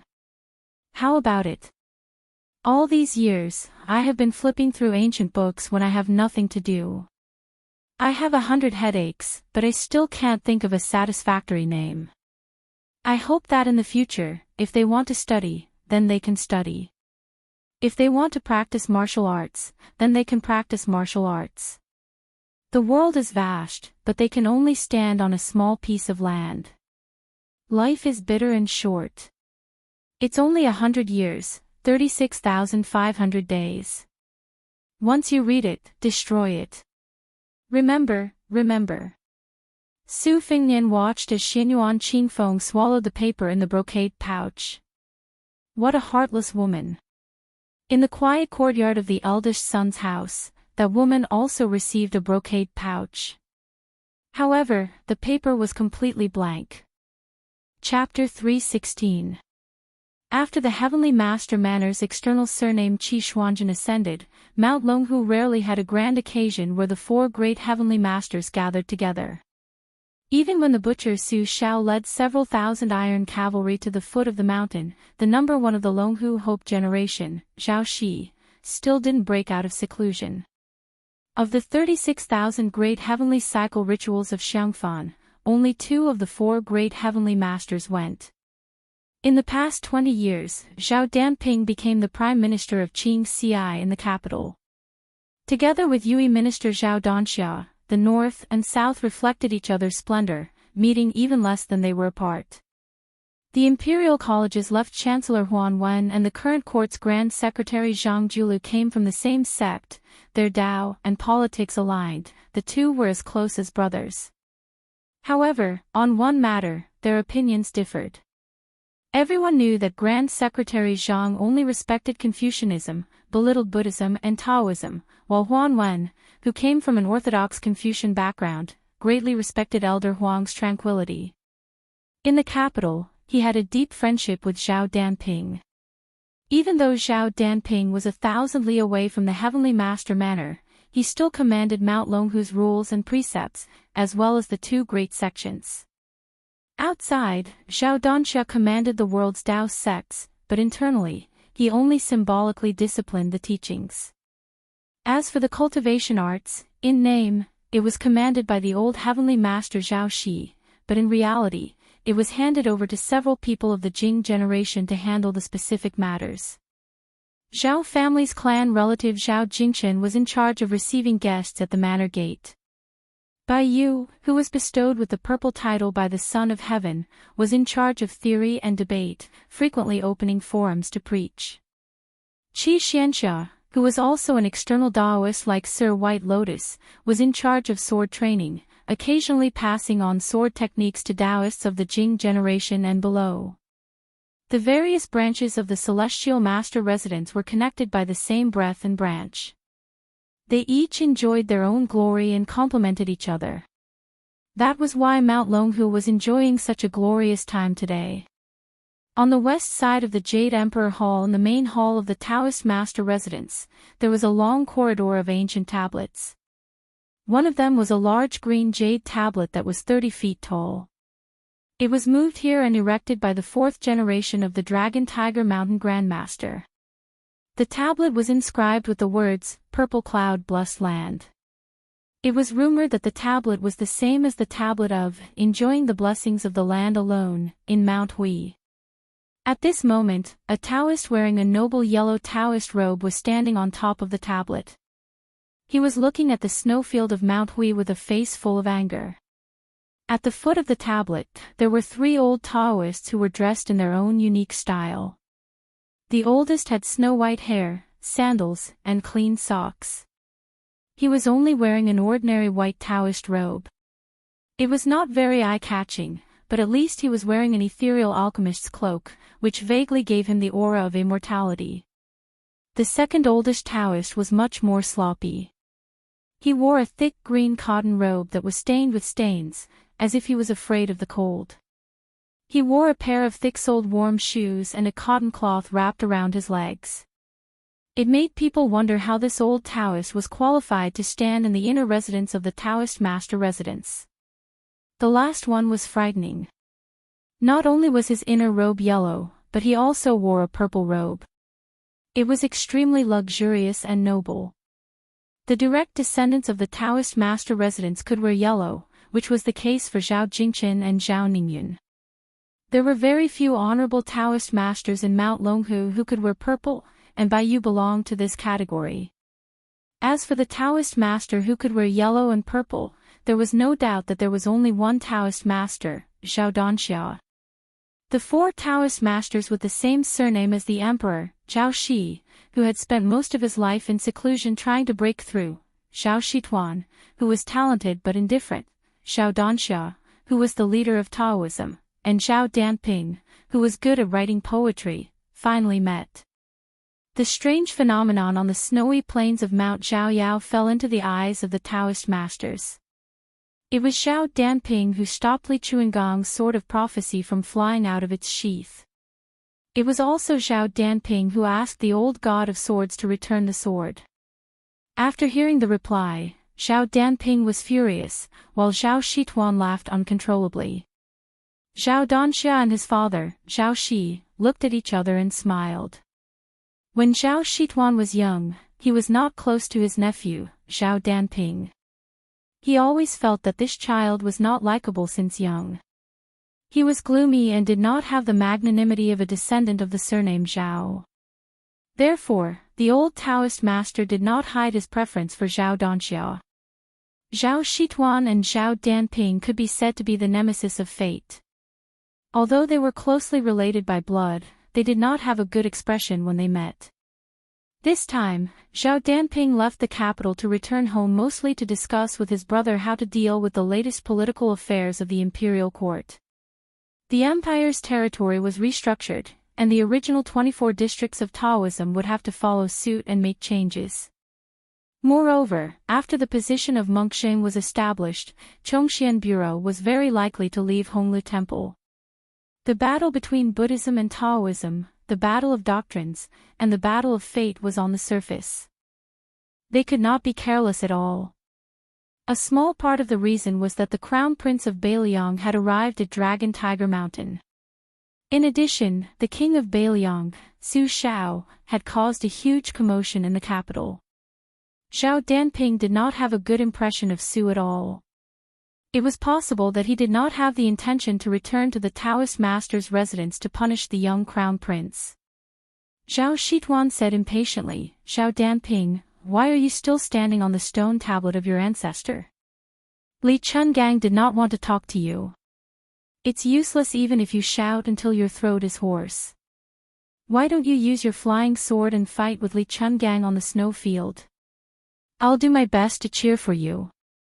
Zhao Danping snorted coldly and floated down from the stone tablet. Leaping over the top of the tablet was not appropriate. At that time, he was angry at Li Chunggang's rude and unreasonable methods, so he did not care about his identity. Now that he had calmed down, Zhao Danping did not insist. Zhao Shi, who had been disturbed by Xianyuan Jingqing's forced breakthrough, put his hands in his sleeves and lamented, "This person risked his life to enter the demigod realm. It's really a pity. If he was willing to take it step by step, there's a chance that he could really ascend." Zhao Danxia, who had the most celestial aura, nodded and said, "After this battle, Hui Mountain's luck has been completely destroyed."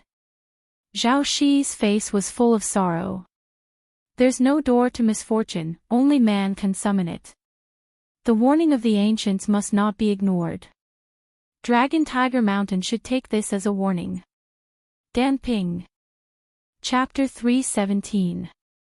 Although Zhao Danping's temperament was extreme, but her martial arts skill, intelligence and talent were all first class in the present age. After hearing her father's rebuke, her original intention to argue with her uncle Zhao Shituan immediately dissipated. She calmed her heart and concentrated her spirit. Immediately the sharpness in her heart disappeared. She no longer showed any sign of wanting to compete with Li Chungang. The Taoist master mansion had been passed down for 1,600 years. Most of the time, it was passed down from father to son. If the Taoist master had no children, he would be succeeded by his brothers and nephews. There was no precedent of a woman taking over. The previous sect leader, Zhao Shizi, had no children. Back then, it was either his younger brother Zhao Shituan, his nephew Zhao Danxia, or Zhao Danping who took over the Qingji capital skill seal, the luck-suppressing sword, and the Titan Emperor scripture. Back then, the sect leader's opinion was not unanimous. Back on the mountain, there was an old ancestor of virtue and prestige who wanted Zhao Shituan to take over the responsibility.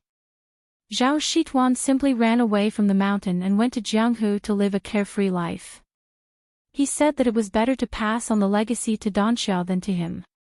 That was how Zhao Danxia became the sect leader. The Taoist Master Mansion's Taoist Master Mansion was far from being the Taoist Master Mansion's Taoist Master Mansion. The latter had been recognized as the ancestral court of Southern Taoism for 500 years. After the death of Wang Zhongluo, Mount Wudang was just a Taoist Master Mansion. In the eyes of many Taoists on Mount Longhu, it was just a Taoist Master Mansion. How could it be compared to the Taoist Master Mansion? Fortunately, the Taoist Master Mansion improved under Zhao Danxia's leadership and became the leader of all Taoism in the world. Zhao Danping, who originally wanted to establish his own sect under the feet of the emperor, finally bowed his head. That was why his father, Zhao Shi, said that there was no blessing or disaster. Zhao Danping said coldly that Li Chungang returning to the realm of sword immortal is a great feat, but he borrowed 1,000 swords from Mount Longhu on the snowfield. If this spreads out, where will the Taoist Master Mansion's face go? Zhao Danxia smiled softly and said, "Face is lost on Danxia. Let Danping pick it up in Beijing. Capable people do more work. Big brother, please excuse me. Big brother, you're such a scoundrel. What are you doing?" Zhao Danping said helplessly. Her tone was no longer inflexible and stiff. After leaving Mount Longhu for so many years, how could it be that simple to write a poem by the emperor's side? After encountering many coincidences and comprehending the heavenly Tao, he was able to break through 100 armors with his horsetail whisk and compete with the black-robed monk Yang Taiji. Zhao Donping's personality gradually became more flexible. She was no longer as fierce as she was in the prime of her life, wanting to take others down with her at every turn. If it was more than 10 years ago, Zhao Danping would have already gone to Mount Hui to find trouble with Li Chungang. Mysteriously, the harmonious atmosphere in the Taoist Master Mansion today was largely due to Zhao Jingxi, who had a son in her later years. This child was ranked at the end of the Jing generation. Her talent in martial arts was mediocre, but she had the advantage of being as honest as jade. She was a junior who loved to express her feelings and was not scheming at all. Even the eccentric Zhao Shituan, who did not see eye to eye with Zhao Jingxi, would have to smile knowingly when he met Zhao Jingxi. Everyone in the Taoist Master Mansion liked to joke about some of Zhao Jingxi's embarrassing moments. What was even rarer was the few most outstanding people in the Taoist Master Mansion who did not share the same surname. For example, Bai Yu and Qi Xianxia had gotten along well with Zhao Jingxi since they were young. The female Taoist nun who cultivated on the mountain was also happy to tease this Taoist Master Mansion's Xinghuang. Even the female Taoist nun who was just a young girl dared to make fun of him. The old Taoist master Zhao Shituan said that Zhao Donping's greatest merit and ability in this life was giving birth to such a son. Zhao Jingxi's biggest characteristic was that he was absent-minded. He would often be chatting with others one moment and then be in a daze the next. The people on the mountain were most afraid of him reading and looking for answers because no matter how thin the book was, he could read thousands of strange questions. Even the chief, Zhao Donxia, who was a patient elder, could be questioned to the point of being angry. Mr. White Lotus, who had hurt his eyes from reading, was not inferior to Zhao Donxia. He mocked himself for having 3 fears in life: afraid of thunder, afraid of walking, and afraid of Zhao Jingxi's questions. It was obvious how powerful Zhao Jingxi's questions were. Zhao Shituan clicked his tongue and said, "Old Man Li has returned to the peak of the sword Dao. It is highly likely that he will have a battle with Wang Xinji." Zhao Shi stroked his beard and smiled. It seems that the battle with Dong Tai will happen in the future. Zhao Donxia and Zhao Danping looked at each other and smiled. The 2 elders in the family were of the same generation as Li Chungang and Wang Xinji. Naturally, they had ulterior motives regarding Li Chunggang's entering into the celestial realm.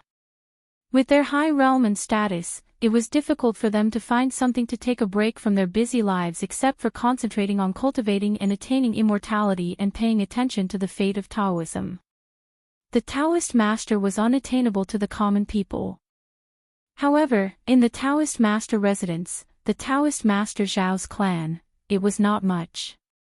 After all, they were a family. It was the common view of a descendant looking at an elder. Zhao Shi waved his hand and said, "Danping, go ahead and tell Donxia about the important matters. It was not easy for me to climb out of the coffin and take a breather. I want to chat with your uncle." Zhao Donxia and Zhao Danping received the order and left the steel corridor. Zhao Shi looked at his brother and said sadly, "Every time we meet, we get old. Shituan, I don't know how many times I can see you in this life." Zhao Shituan said angrily, "You're so pretentious. If you don't go into seclusion, I'll see you every day and throw up when I see you." Zhao Shi shook his head and said, "Wang Zhonglo has cultivated the big yellow court, but I still can't ascend the Jade Emperor Tower that the old ancestor pointed out. I'm ashamed to face the ancestors." Zhao Shituan said angrily, "You don't have the face to face the ancestors because you can't ascend the Jade Emperor Tower and become a celestial. Then won't I anger the ancestors to the point that they have to ascend to the mortal world?" Zhao Shi smiled and said, "Let's not talk about this. How's your disciple's realm?" Zhao Shituan smiled and gave a thumbs up like a naughty child. "This. When do you go down the mountain?" "After defeating Qi Xuanzhen's black tiger, you can go down the mountain." "Good." Zhao Shi nodded and said, but then he was a little worried. In the last decennial debate on Lotus Peak, because the white-robed monk was busy, he didn't attend. Our Dao sect also had a hard time winning. If it wasn't for Bai Yu turning the tide, we might not have won. I heard that the two Zen temples this time was very strange. Not only did Li Dongxin and a few other virtuous eminent monks not take part in the debate, they even let a little monk represent the two Zen temples. That's right, Bai Yu mentioned that this little monk came to the Celestial Master residence with a young lady. Bai Yu said that the little monk is very intelligent. In the future, his achievements will be high and he might be able to stand shoulder to shoulder with Li Dongxin. Zhao Shituan said with a headache, I can't be bothered to worry about this. It's just a battle of words. It's boring to sit on Lotus Peak for a few days and nights under the sun. If it's not suffering, what is it? In the end, it's just a quarrel. There's nothing to be proud of even if we win. Zhao Shi said worriedly, it's not a big deal at first. If we win, we win. We'll just take it as winning some face for our Dao sect. But now the imperial court's arrangement is very mysterious. It's like casting a wide net. If we win, it's fine. If we lose, the fate of the three sects will increase or decrease. Zhao Shituan said heartlessly, if the elder ancestor didn't say something about making a small bet with someone, there wouldn't be this trouble. Brother, do you know who the elder ancestor is betting with? What's the bet? What's the bet? Zhao Shi hesitated and said softly, I only know that it's a bet between people with the same surname. They're betting on who will ascend later. The bet is a seal for a seal. The laziest Zhao Shituan felt a headache, only the elder ancestor likes to mess around. If he was willing to ascend to immortality with Qi Xuanzhen back then, Qi Xuanzhen would have turned into a rainbow in broad daylight and I, Zhao Shituan, would have ascended on a crane. Zhao Shi smiled and said nothing. Zhao Shituan laughed, actually, I know what the elder ancestor is thinking. Our Dragon Tiger Mountain is known to have a great immortal attaining Dao every 100 years. It's our fault for being so disappointing. If the elder ancestor had ascended earlier and no one attained immortality in the next 50 years, we would have lost a lot of face. I guess that's why he decided to bet with that person on who will ascend later. Zhao Shi stared and said, watch your words. Chapter 318. For some reason, Su Fengnian didn't walk into the treasure-filled bowl descent. He just sat on the steps under the eaves, with his brother Su Longxiang and maid Blue Bird standing behind him. His Royal Highness muttered to himself, and Xianyuan Qingfeng couldn't hear him clearly. Of course, she couldn't guess that this Beiliang heir was moaning and groaning. After leaving Liangzhou, first the red armor talisman reappeared in Jianghu, then the sword crown and sword attendant of the Wu family's sword tomb inexplicably blocked the way, not to mention the 11th in the world, Wang Mingyin, who wanted to take away the head.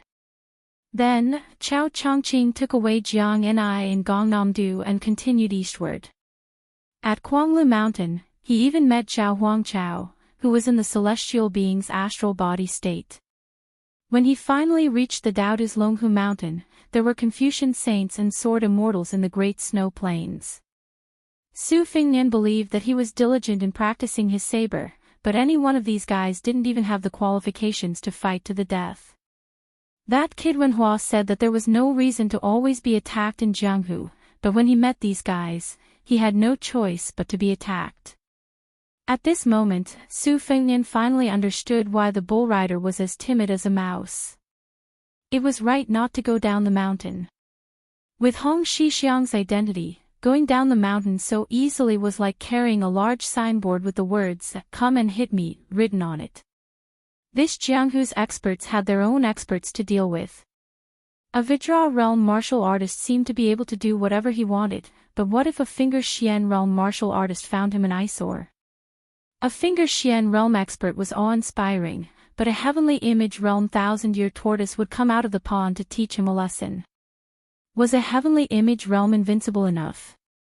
Didn't Xianyuan Dandan study for his grandson Xianyuan Jingqing and become an Earth Immortal? After 100 years of hard work, he didn't even leave behind a handful of ashes, let alone a complete corpse. Su Fengnian lay on the ground, sighing again and again. Jianghu was dangerous. Xianyuan Qingfeng waited for a long time, but Royal Highness didn't return. Finally, he said impatiently, "Your Highness won't enter Bold Descent. The things here are too dirty, Qingfeng will definitely not take anything away. Your Highness can take whatever you want." Su Fengnian still did not respond. After a long while, an unfamiliar young girl walked out of the mansion.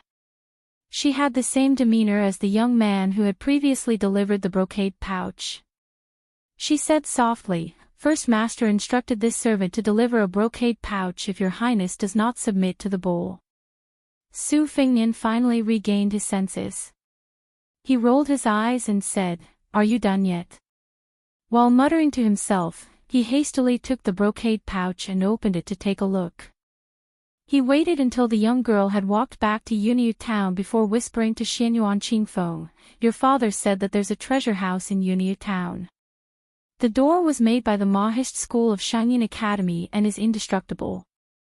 The male and female Jiao salamanders are the inner and outer rings. If you want to enter, you have to drip a drop of blood into the male Jiao salamander's mouth. The male Jiao salamander will then drill through the door and swim through the mechanism to meet the female Jiao salamander. If your Xianyuan bloodline is broken, won't no one be able to open it?" Xianyuan Qingfeng frowned. "What do you want, Your Highness?" "To tell you the truth, the male Jiao salamander died last year. I went to Yunjin Mountain to look for a new one, but I couldn't find one. Since the young prince is studying at Mount Longhu, I believe Your Highness must have a good relationship with the Taoist Master's mansion. I heard that the Taoist Master's mansion raises several Jiao salamanders in the Dragon Pond. Your Highness might as well ask for one of them to be given to Mount Huishan. The treasure house can be considered a reward from the Xianyuan family for Your Highness's hard work in coming to the mountain." Xianyuan Qingfeng's face was filled with mockery as he spoke. It was obvious that he wanted to make a fool of himself. He had clearly taken advantage of his Royal Highness' weakness when he used the old God of Swords to say, "Fart," to the Taoist Master's mansion. Su Fengnian, who was lying on the ground, cast a sidelong glance at Xianyuan Qingfeng. He said lazily, "What? You think I don't dare to ask for a Jiao salamander? If the Taoist Master's mansion isn't willing to give it to me, then I'll snatch it. If I can't snatch it, then I'll steal it. If I can't steal it, then I'll talk nicely and beg for it." Xianyuan Qingfeng's lips curled into a subtle arc as he said with a smile that wasn't a smile, "Your Highness doesn't bother with trifles when doing things. In the future, you will inherit the title of Northern Liang King. As long as you use this method to deal with the Northern Mang dynasty, you will definitely be able to achieve victory and leave your name in history." Su Fengnian stood up, pretending not to hear the mockery in her voice. "I'll take your auspicious words." Su Fengnian then changed his expression and smiled warmly. "Not only does the brocade pouch say that there are several items in the treasure house that can catch my eye, it also says that there's an item outside the armory that's even more precious than an entire mountain. It asks me to treasure it well. The words on the brocade pouch are, 'Far in the horizon, yet close in front of you.'" Xianyuan Qingfeng's expression changed slightly. Su Fengnian laughed heartily and jumped down the steps. "Silly girl, your father is willing to give you to me. Besides, even if he's willing to give you to me, I'm not willing to accept you. You don't have any breasts or buttocks, and you're always wearing a bitter face. You can see female ghosts when you look in the mirror." Xianyuan Qingfeng stared at Su Fengnian's back with a complicated expression. As they approached the edge of the snowfield, Bluebird whispered, "Young master." Su Fengnian had a telepathic connection with her and knew what she was thinking. He smiled and explained, "It's not that I'm deliberately making things difficult for Xianyuan Qingfeng, but this woman won't listen to your kind words. If you really want to confide in her, I'm sure she'll treat your kind intentions as ill intent. If you really think I covet her beauty or her family fortune, wouldn't I die of injustice? Ignoring the gloomy Xianyuan Qingfeng, His Royal Highness had just descended the snowfield when he saw a large group of people kneeling in front of him. There were no less than 30 people. Su Fengnian only needed to think for a moment to realize what was going on. He held down Xiao Chunlei and looked down at them with a smile. Oh, you all know how to sail according to the wind. You're in a hurry to serve me so you can go to Bailiang and ride roughshod over them. This matter is fine, but I'll say the ugly words first. If you really have some ability, I won't send you away like your beggars. I don't care if you used to be a wanted criminal or a thief. My rice bowl is very big. Not to mention a few dozen people, even a few hundred people will be full. However, if you don't have any ability and want to eat and drink for free, I don't care if you're a guest of Mount Hui or some martial arts hero from which path, scram. Once you're caught, I'll take your heads to the authorities to exchange for some money. Most of the Jianghu people who relied on Mount Hui were stunned. Wasn't this Bailiang heir a bit too ignorant and incompetent? How could his words be more straightforward than a thief? At that moment, a dozen or so fence-sitters stood up cautiously and tried to change their minds and leave. Half of these people were proud and arrogant and didn't want to be bullied. The other half were just here to make up the numbers. They wanted to go to the wealthy Bailiang heir and ask him to live a luxurious life. This group of people didn't have a high status in the Great Bull Gang.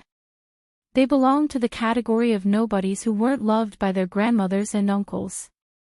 They wouldn't be able to obtain the most lucrative position of a guest of Mount Hui. Normally, not to mention an entire secret manual, even if it was just a single page, they would fight until their heads bled. Those who had relatively good relationships with each other were also deceiving each other. Those who weren't of noble status could only borrow secret manuals from the aspiring Cauldron Pavilion for a limited period of time. They couldn't take it out of the pavilion. If someone secretly copied it, they would be expelled from Mount Hui once they were discovered. Many martial arts heroes who had similar martial arts styles would each memorize the manuals by rote. The more the better. After the event, they would exchange secret manuals with each other. Those with slightly bad intentions would say a few more words at a critical juncture.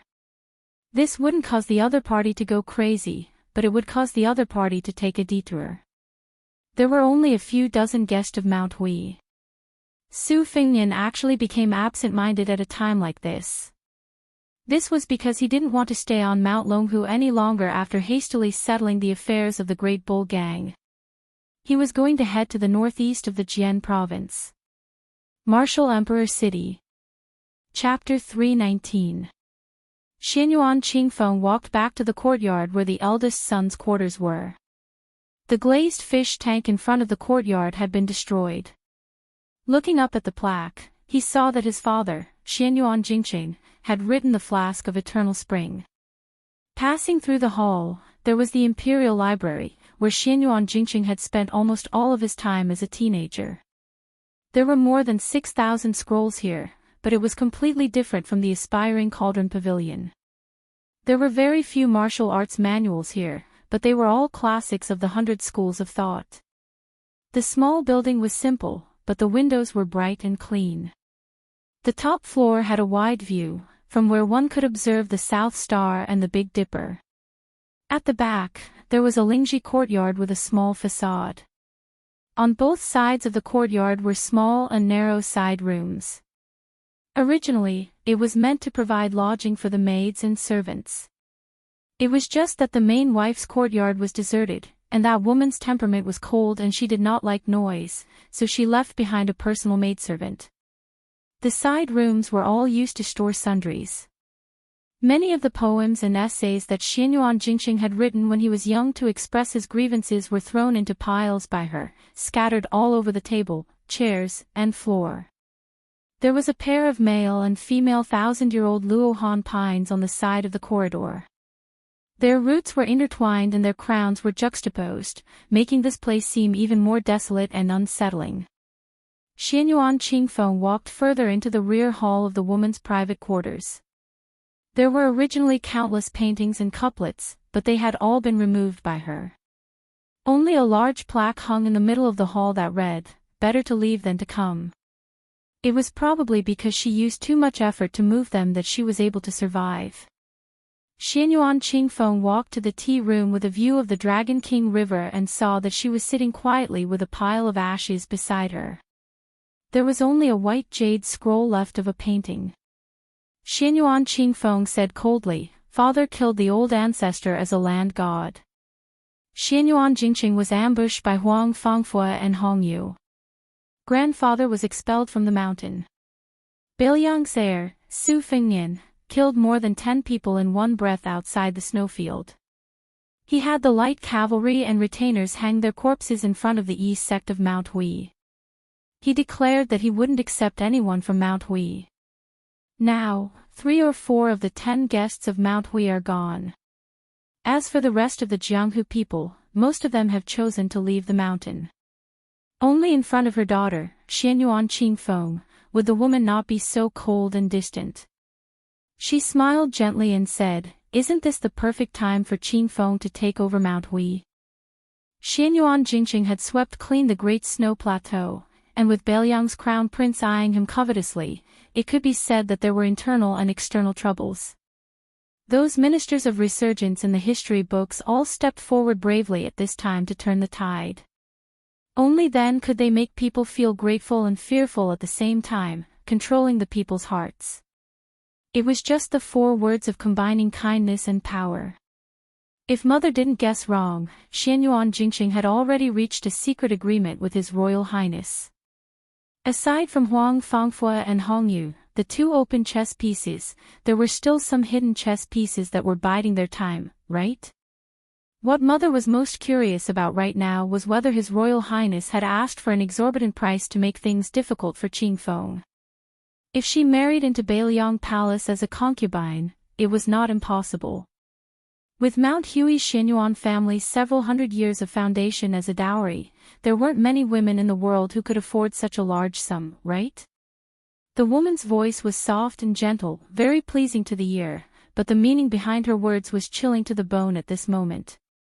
Xianyuan Qingfeng couldn't stop laughing and actually laughed until tears came out. She wiped her tears and said, "I've disappointed Mother.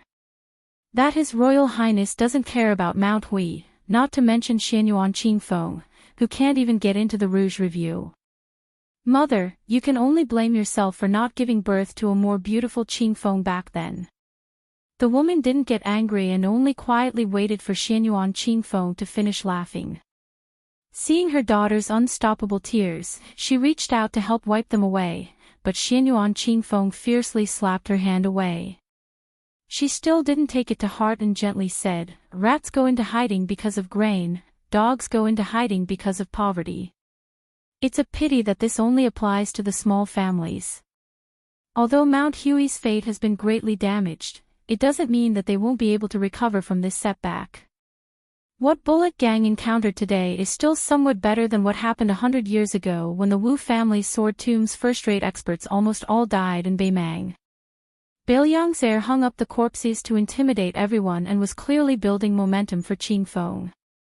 "If it's as you said, that heir's ambitions aren't in Mount Hui. That's even better. After he leaves with his troops, if Qingfeng feels that he's short of money and can't control the situation, you can ask Mount Longhu for some protection. The Celestial Master Residence and Bullet Gang have always been linked for several hundred years. A close neighbor is better than a distant relative." Xianyuan Qingfeng sneered and said, "In the end, you're still asking for help." The woman murmured softly, "In life, one must ask for help from heaven, earth, king, father, and mother. Who doesn't ask for help?" Xianyuan Qingfeng said expressionlessly, "That heir left more than 100 light cavalry at Mount Hui. He said they were responsible for transporting the copies of the Aspiring Tripod Pavilion secret manuals back to Bailiang." The woman smiled and said, "Xianyuan Jingqing once said something that I've remembered. A man's talent is 10,000 pounds, but it can't compare to a woman's chest." From what I can see, His Royal Highness clearly still has feelings for Qingfeng. It doesn't matter whether or not she's Bailiang's side consort. A noble family's wealth isn't necessarily a blessing for a woman. But if we can use this opportunity to stabilize Mount Hui, that's the most important thing right now. Mother said one more thing. No matter how talented that Yuan Tingshan is, don't meet him in the future. No matter how great a martial artist's achievements are, they can't compare to a single word from the heir of Beiliang. In the short term, you can only get close to the heir of Beiliang and not alienate him. As for the long term, just take one step at a time. It's like playing chess, Qingfeng can't be in a hurry to place a piece. Xianyuan Qingfeng was lost in thought. He poured himself a cup of wine, which was still warm and fragrant. He raised his head and took a big gulp. The woman, who was no longer young, had a gentle gaze. She smiled and said, "A cup of osmanthus wine in your mouth will bring 2 peach blossoms to your face." Xianyuan Qingfeng said calmly, "This was written by father." She said calmly, "Xianyuan Jingqing said so much and wrote so much. There's bound to be a few sentences that you remember. The ancient records say that Mount Zhaoyao has many ancient osmanthus, but there weren't many left when mother came up the mountain. Among them, the Tanggui is the oldest and the most luxuriant. Every autumn, the osmanthus seeds would fall like rain. It's glorious but not charming."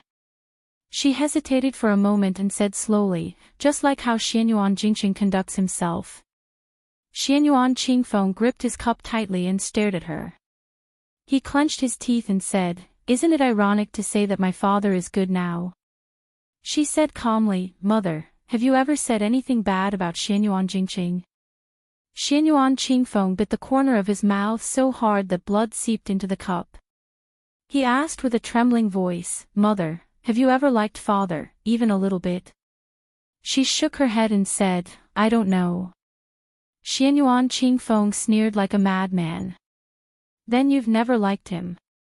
Poor father studied for you for 20 years, only to learn that you're the funniest immortal on earth in the last 1,000 years." She didn't refute. Xianyuan Qingfeng threw away his cup and suddenly stood up. With his back to her, he said in a deep voice, "Mother, don't worry. Father spent a lot of effort to create this situation. Qingfeng will definitely risk my life to make sure that Mount Huishan doesn't fall so that mother can live a peaceful and stable old age." She still didn't say anything. She waited until Xianyuan Qingfeng left the courtyard before slowly standing up. She picked up the hot wine pot and walked straight to the snowfield without feeling the pain. The sky cleared after the rain, and the scenery on the snowfield was pleasant. She came to the cliff and revealed a beautiful smile that no one had ever seen before. "Jingqing, I won't be angry with you anymore." She leaped. Chapter 320. Before His Royal Highness left Mount Longhu, he left behind a treasure of calligraphy for the Taoist temple. There were a total of 3 horizontal plaques, and the wood was old peach wood that was chopped down from the mountain. The old Taoist master Zhao Shituan was so happy that he rubbed his hands and stood at the door for a long time. The horizontal plaque was Kunlun, the east plaque was Immortal Mansion, and the west plaque was Nanjie Zhou Qing. In terms of strength, it might not be as good as the works of the Taoist masters of Mount Longhu, but its spirit was not inferior at all. To be honest, the small Shaoyao temple originally did not deserve to hang these 3 plaques, but the old Taoist master liked it and did not care if the Taoist masters were secretly criticizing it. Zhao Shituan grinned and flattered. The old ancestors said that the horizontal plaque is the symbol of a family. If the words are written well, the momentum is weak. It's only to decorate the facade and make the writing vivid. "Your Highness, this is a great gift. I'll definitely steal a flood salamander from the Dragon Lake tonight and send it to Mount Huishan." "Oh right, Your Highness, are you sure you don't want to go to the Taoist master's residence for a cup of tea and a vegetarian meal? If you don't enter, it won't sound good. It's also not the way our Mount Longhu treats guests." Su Fingnian was about to go to Qinglong Creek to take a boat and leave the ancestral court of Taoism.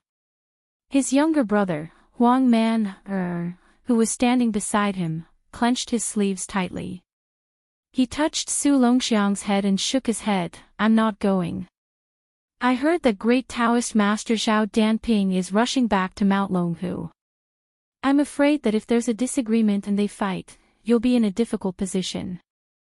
The old Taoist master sighed with emotion. Your Highness is a kind person. The 4 generations of ancestors once planted a chestnut forest on the mountain. I didn't expect your Highness to leave in such a hurry. Otherwise, it would be good to fry some chestnuts and bring them along for a taste. Su Fengnian shook the bag of hawthorns that Huang Man picked and smiled. These are enough. What's more, I heard that this chestnut forest is only a few acres of land. Every year, the Taoist master's mansion will distribute it to the influential pilgrims and high-ranking officials. Your Zhao family can't even eat a few chestnuts, so I won't be annoying. The old celestial master said self-deprecatingly, no one cares about the poor in the bustling city, while the rich have distant relatives deep in the mountains. That's how it works. People come and go at Mount Longhu all year round, and they're all trying to get close to each other. To put it nicely, there are no strangers coming and going, but to put it bluntly, they're all sucking up to each other. That's why I'd rather stay in this small Taoist temple. The juniors in Celestial Master Mansion are all dressed in yellow. Those brand new Daoist robes are beautiful, but in my eyes, they are like human skins. Sigh, let's not talk about this. How unlucky. Your Highness, let's go. I'll send you on the boat. Huang Man can rest assured and leave him to me. I won't let anyone bully this disciple.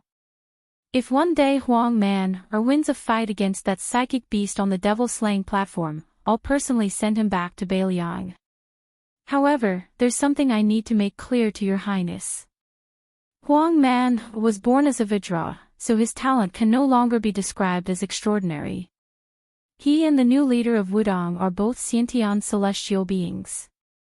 That young leader has no problem entering celestial phenomenon. He has been cultivating wholeheartedly on Mount Wudong for more than 20 years. In the end, he was following the general trend of the heavenly Tao. Huang Man, on the other hand, is different. Su Fengnian chuckled and said, Xianyuan Jingqing said the same thing on the Great Snow Plateau.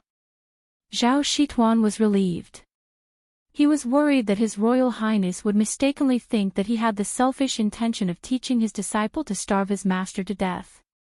Su Fengnian looked at the troops beside him. Only Big Halberd Ningame from the Phoenix Battalion appeared. This elite light cavalry unit would be temporarily stationed at Mount Wishan. On one hand, they had to inventory the treasures in Bull Falls treasury. Su Fengnian had no reason to refuse Xianyuan Jingqing's brocade pouch. They also had to transport copies of secret manuals from the Aspiring Cauldron Pavilion to supplement the Tide Listening Pavilion in Beiliang Palace. With this, the Tide Listening Pavilion's martial arts library was even more worthy of its name. The martial arts manuals in Jianghu were as vast as the sea. The Tide Listening Pavilion had already collected most of them. After the Aspiring Cauldron Pavilion had taken everything, only the Wu family sword mound and the Donghua sword pool were left there. As for the other layer of meaning, Su Fengnian and Xianyuan Qingfeng had a tacit understanding. After Bull Fall overturned the situation, she became the mistress of Mount Wishan as a woman. To a large extent, her status was not legitimate. The second and third branches had pledged their loyalty to the two brothers, Beiliang and Xianyuan Jingxian. Xianyuan Qingfeng's direct descendants and trusted aides could be counted on one hand. Giving her 100 light cavalry units to use as a banner was equivalent to sending charcoal in snowy weather. Su Fengnian hesitated for a moment, then smiled at Ningame.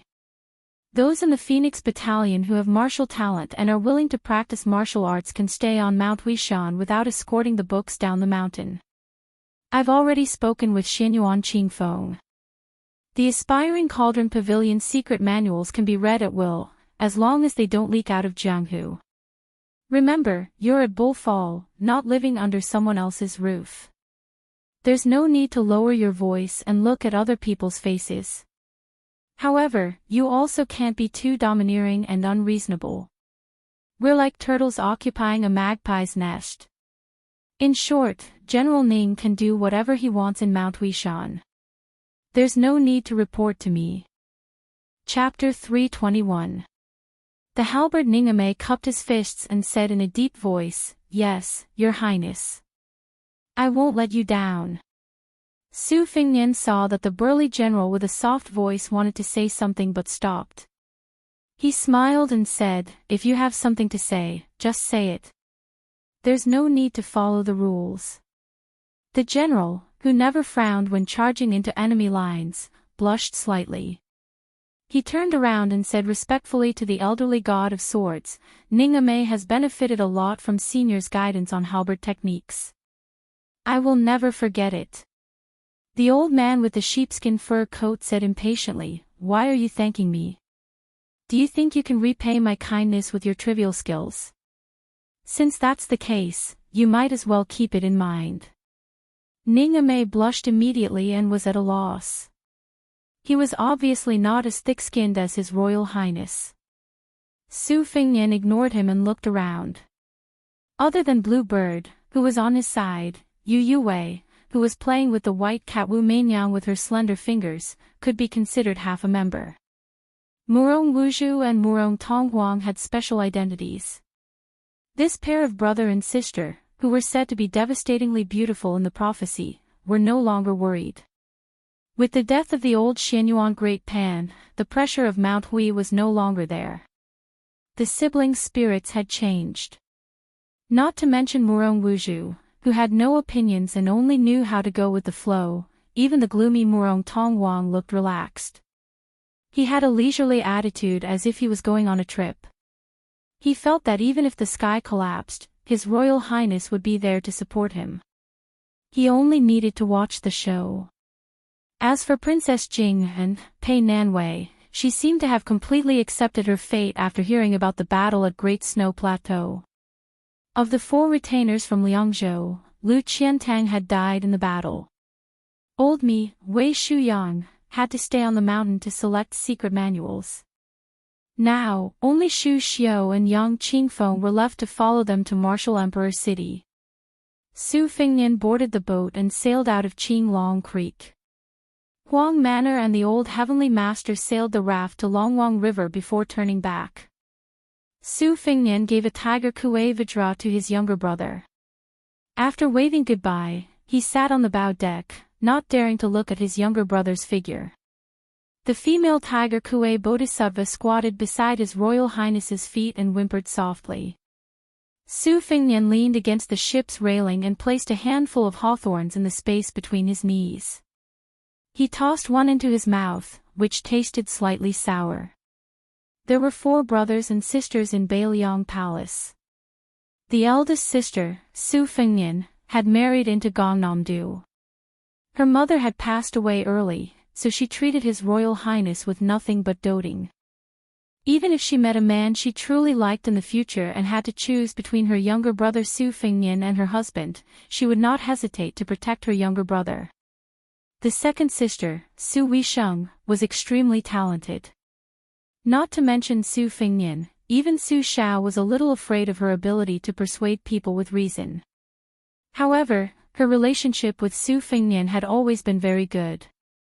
It was just that the way she behaved was different from how Su Fingnian and his eldest sister stuck together like glue. The more Su Weisheng cared for him, the stricter her demands were. It was as if she was setting an example and doing everything to the best of her ability. She would not stop until Su Fingnian did better. Among the 4 of them, Su Weisheng was the most stubborn. Undoubtedly, she was the most accomplished and the most famous.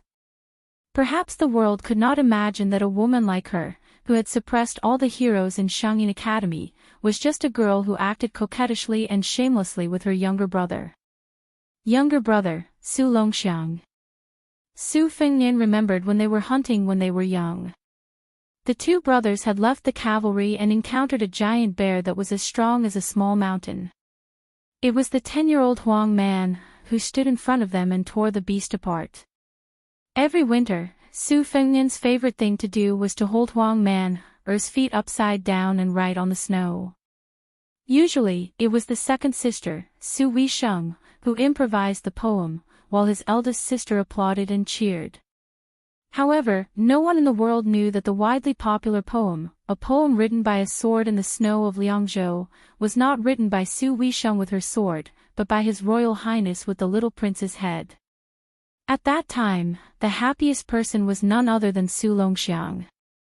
The four siblings, who were once carefree, had unknowingly left each other.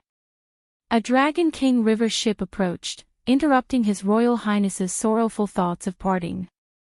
Xianyuan Qingfeng boarded the ship alone and walked towards Su Fengnian. Su Fengnian chewed on a hawthorn and expressionlessly asked, "I heard your mother jumped off a cliff." She calmly said, "I forced her to her death." Su Fengnian frowned and said, "Since the people involved are all dead, could Miss make the final judgment and clear up my doubts?" Xianyuan Qingfeng must have a heart of stone. She did not have the slightest intention of hiding the truth for the deceased elders. It was as if she had held it in for more than 10 years, and if she did not say anything now, she would become a madwoman.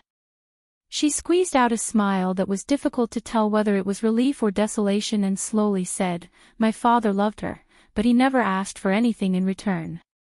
As for my mother, she probably didn't even know whether she loved or hated him. As long as my father stayed at Bull Hill, she had a reason to continue living. Whether she deceived herself or others, she could continue to struggle at death's door. Once my father died and I took control, she had no reason to continue living. Since that was the case, why not let me, as her daughter, break the final paper?" Su Fengnian shook his head and said, "I don't understand you." Xianyuan Qingfeng stared at His Royal Highness, who did not match the rumors, and calmly said, "Qingfeng doesn't understand you either." When Su Fengnian saw Li Chungang walk out of the cabin, he suddenly said, "Haha, miss, don't hide." A young girl, whose hands and feet were pressed tightly against the ship's bow, jumped into the river and disappeared in a flash. She chuckled and said, "So what if you're a land immortal?" Chapter 322. The Huishan sisters' waterfalls were stacked on top of each other. When the last waterfall poured down, the sound of the waterfall could be heard from half a mile away. A young man was sitting below with his upper body exposed. He used his back to withstand the torrent. His skin turned from red to purple from the impact. In the misty water, a rainbow was reflected above his head. The large pool was covered in moss and tall trees. The scenery was beautiful and gentle. A middle-aged Taoist came and went without alerting any of the sentries in Huishan. He came near the waterfall and looked at the young man from afar. He saw that the young man's body was on the verge of collapsing. If he continued to resist, his lungs would be injured. The nameless Taoist waved his sleeve and pulled the young man out of the waterfall. It was the machete man Yuan Tingshan who was treating his injuries with poison. His eyes were gloomy. A blade tied to his wrist jumped out of the water like a green dragon. With the blade in hand, he could kill the enemy at any time. Yuan Tingshan's caution was evident. However, when Yuan Tingshan saw the person's face, he immediately knelt on the rock beside the pool even though he was famous for being heartless in Huishan. He said loudly, "Julu's Yuan Tingshan greets the Immortal Senior. Yunjin Mountain's Immortal Senior has rewarded me with a few celestial fruits. I will remember your kindness." The middle-aged Taoist who fished once every 10 years in Mount Longhu waved his hand and said, "I only came to Huishan's great snow field to send Xianyuan Jingqing off. I saw that you were going astray and recovering from your internal injuries, so I took the liberty to intervene. Don't blame me for doing something unnecessary." Yuan Tingshan smiled and showed his white teeth.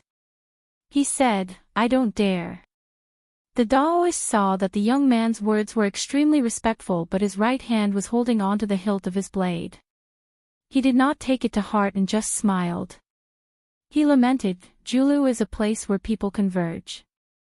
If Kunlun is the dragon's head and Donghai City is the dragon's tail, then Julu is the dragon's horn. The people here are either evil or virtuous.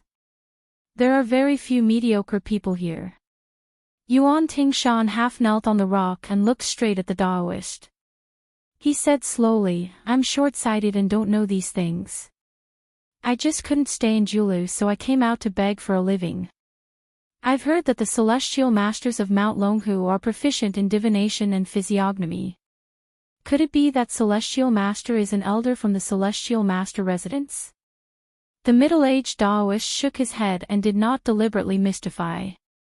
Instead, he said frankly, although my surname is Zhao, I'm not from the celestial master mansion. He only borrowed the blessed land of Mount Longhu to cultivate and did not concern himself with worldly affairs. He treated it as accumulating some good fortune for his descendants and accumulating some good karma. As a result, my Tao heart is impure and I have been mediocre for many years. Although Yuan Tingshan was uncouth and did not know many characters, he was smart enough to hide his disappointment when he heard that the Taoist was not a noble from the Taoist master mansion. He said loudly and humbly, Immortal Senior, you are obviously a celestial being like an immortal on the land. How can we, the common people, make wild guesses about you? The ordinary-looking Taoist took out a yellowed book from his sleeve and tossed it to Yuan Tingshan from a distance. His voice was light, unlike Yuan Tingshan's, which was full of vigor, but his voice could be heard clearly in the roar of the waterfall. Xianyuan Jingqing sought his own heaven's retribution, but in fact, after the last heaven's thunder, which was as thick as a peak, he still had one spiritual soul and one physical soul left. That's why this humble Taoist said to send him off just now. It was fate that I met you at Yunjin Mountain and your murderous aura scared away the dragon salamander that was about to turn into a dragon. We met so many people, but you were the only one who was willing to eat the wild fruit in the bamboo basket. It's also fate. The Tao that I cultivate is the most boring word, seclusion. It's almost the same as the wild fox Zen of Buddhism. If there's fate, there's a need to resolve it. Today, I'll get a book from Xianyuan Jingqing for you. It's Xianyuan Jingqing's martial arts experience that he had honed for 100 years. It's not limited to knife skills and you can progress step by step. Yuan Tingshan took the secret book that had yellowed pages and became more and more brand new as it went on. He could even smell the scent of ink on the last dozen pages. His body couldn't help but tremble. Yuan Tingshan was not an inexperienced wanderer who only knew how to accumulate fame.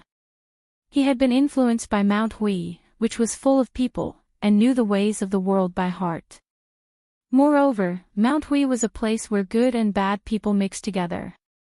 The things that they lacked the least were Jianghu's secrets and gossip. The martial artists of Jianghu, except for the land immortals who had profound means in the past dynasties, had always been fiercer and more powerful with each generation. No one said that those who had lived longer were necessarily more powerful. Wudong Mountain, which competed with Dragon and Tiger for the leadership of Taoism, had their young chief entered celestial phenomenon. Then, did Song Jiming, who had lived for 150 years, enter Vajra realm. Therefore, whether a martial arts secret book was good or not was the same as a chess record. The older the antique was, the less valuable it was. Xianyuan Jingqing was a genuine celestial phenomenon master. How could his life's work be measured by mountains of gold and silver? Not to mention one Xianyuan Qingfeng, even if 10 Xianyuan Qingfeng were to be exchanged, Yuan Tingshan wouldn't even look at them. However, Yuan Tingshan, who was cold by nature, was frightened. His expression became serious, and he carefully put the book into his bosom. He stood up and bowed to show his seriousness. He raised his head and asked, "What does Senior Immortal want Yuan Tingshan to do?" "I'll go through a mountain of swords and a sea of flames." Although Yuan Tingshan is a penniless pauper, this promise made under the premise of mutual consent is indeed worth some money. The middle-aged Taoist went straight to the point. Only when a tiger has grown wings will there be chaos. You've already seen the crown prince of Bailiang. I don't need you to kill him. I only need you to remove his wings. After you've read Xianyuan Jingqing's cultivation experience, you can use it to hone your martial arts. Yuan Tingshan laughed. Senior Immortal has suffered a great loss in this deal. With Yuan Tingshan's bad temper, even if he's His Royal Highness, the King of Beiliang or the Emperor, as long as he annoys me, I'll chop him off his horse. The middle-aged Daoist appeared to be in a rare trance. He turned his head to look at the big snow plateau that was full of potholes after the heavenly tribulation. He muttered, "There are 80,000 words in the world, but only one word can kill. The word love can mislead people. The word love can kill." Therefore, Ancestor Lu once left a sword hanging on the eaves of Beijing, passing on the Tao of the Sword of Wisdom to his descendants. Even though this seemingly middle-aged Daoist had already transcended, he still sighed at this moment.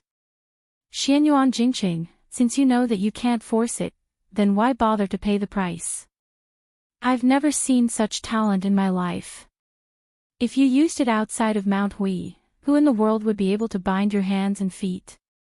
Why would you gamble everything for a woman, just to look at her from afar? It's better not to fight. Also, you're a woman who is infatuated but doesn't understand love. You don't care about ethics, morality, and shame, but why do you even care who's good to you? You keep saying that you don't care about Xianyuan Jingqing, but if you really don't care, why do you do things that make Xianyuan Jingqing unhappy? When people meet, there are only two kinds of fate, good and evil. Evil fate isn't fate. Yuan Tingshan, who couldn't hear clearly, asked tentatively, "Senior Immortal, may I ask if that Xianyuan Jingqing really entered the realm of Earth Immortal?" The Daoist nodded and said, "It's the Great Immortal without a doubt." Yuan Tingshan looked fascinated and muttered to himself, "A real man should be like this." The young man then spat a mouthful of saliva into the pond and said angrily, "It's fine if you don't want to be an Earth Immortal, but your wife has been used as a cauldron for dual cultivation. You've been a coward for 20 years. There's nothing more stifling in the world than this." The middle-aged Daoist said calmly, "Put yourself in Xianyuan Jingqing's shoes, what would you do if you were him?" Yuan Tingshan had a look of disdain and said without hesitation, "If I were Xianyuan Jingqing, I wouldn't care if I could kill Ancestor Xianyuan Pan. I would first kill that loose woman, chop her up and feed her to the dogs. Xianyuan Jingqing really isn't a man. He even King raised that loose woman like a female bodhisattva. Just thinking about it makes me angry." The Daoist shook his head with a smile, "You'll understand in the future. Some women know it's bad, but they just can't let it go." I don't want to meet this kind of loose woman." Yuan Tingshan was stunned for a moment and asked nervously, "Senior Immortal, have you met her before?" The middle-aged Daoist didn't answer directly, but smiled and said, "In our generation of cultivation, our predecessors have written countless books. They're all illusions. They say 1,000 words, but they're actually just seeking the word truth. And truth is often connected with love. True feelings, you need to know the Tao of heaven. Forgetting love doesn't mean you're heartless." Yuan Tingshan, who had always had a strong killing intent and evil aura, faced this mysterious Daoist. He imperceptibly weakened his aura and asked, "Senior Immortal, are you teaching me a lesson?" The Daoist made a mystery and said with a smile, "This Daoist can't be tied to you anymore. Fate is a mess, so don't give this Daoist any more difficult problems." Chapter 323. Yuan Tingshan asked curiously, "I can still feel qi. I know that the Daoist sect you're from has a few sayings about listening to qi, looking inside, and guarding the orifices. However, I really don't believe in fate." The middle-aged Daoist smiled, "Do you only believe in the blade in your hand?" Yuan Tingshan did not feel ashamed at all. He nodded heavily, "Of course. I didn't believe in my parents in the past, and I won't believe in my wife in the future, let alone other people. I only believe in the blade in my hand."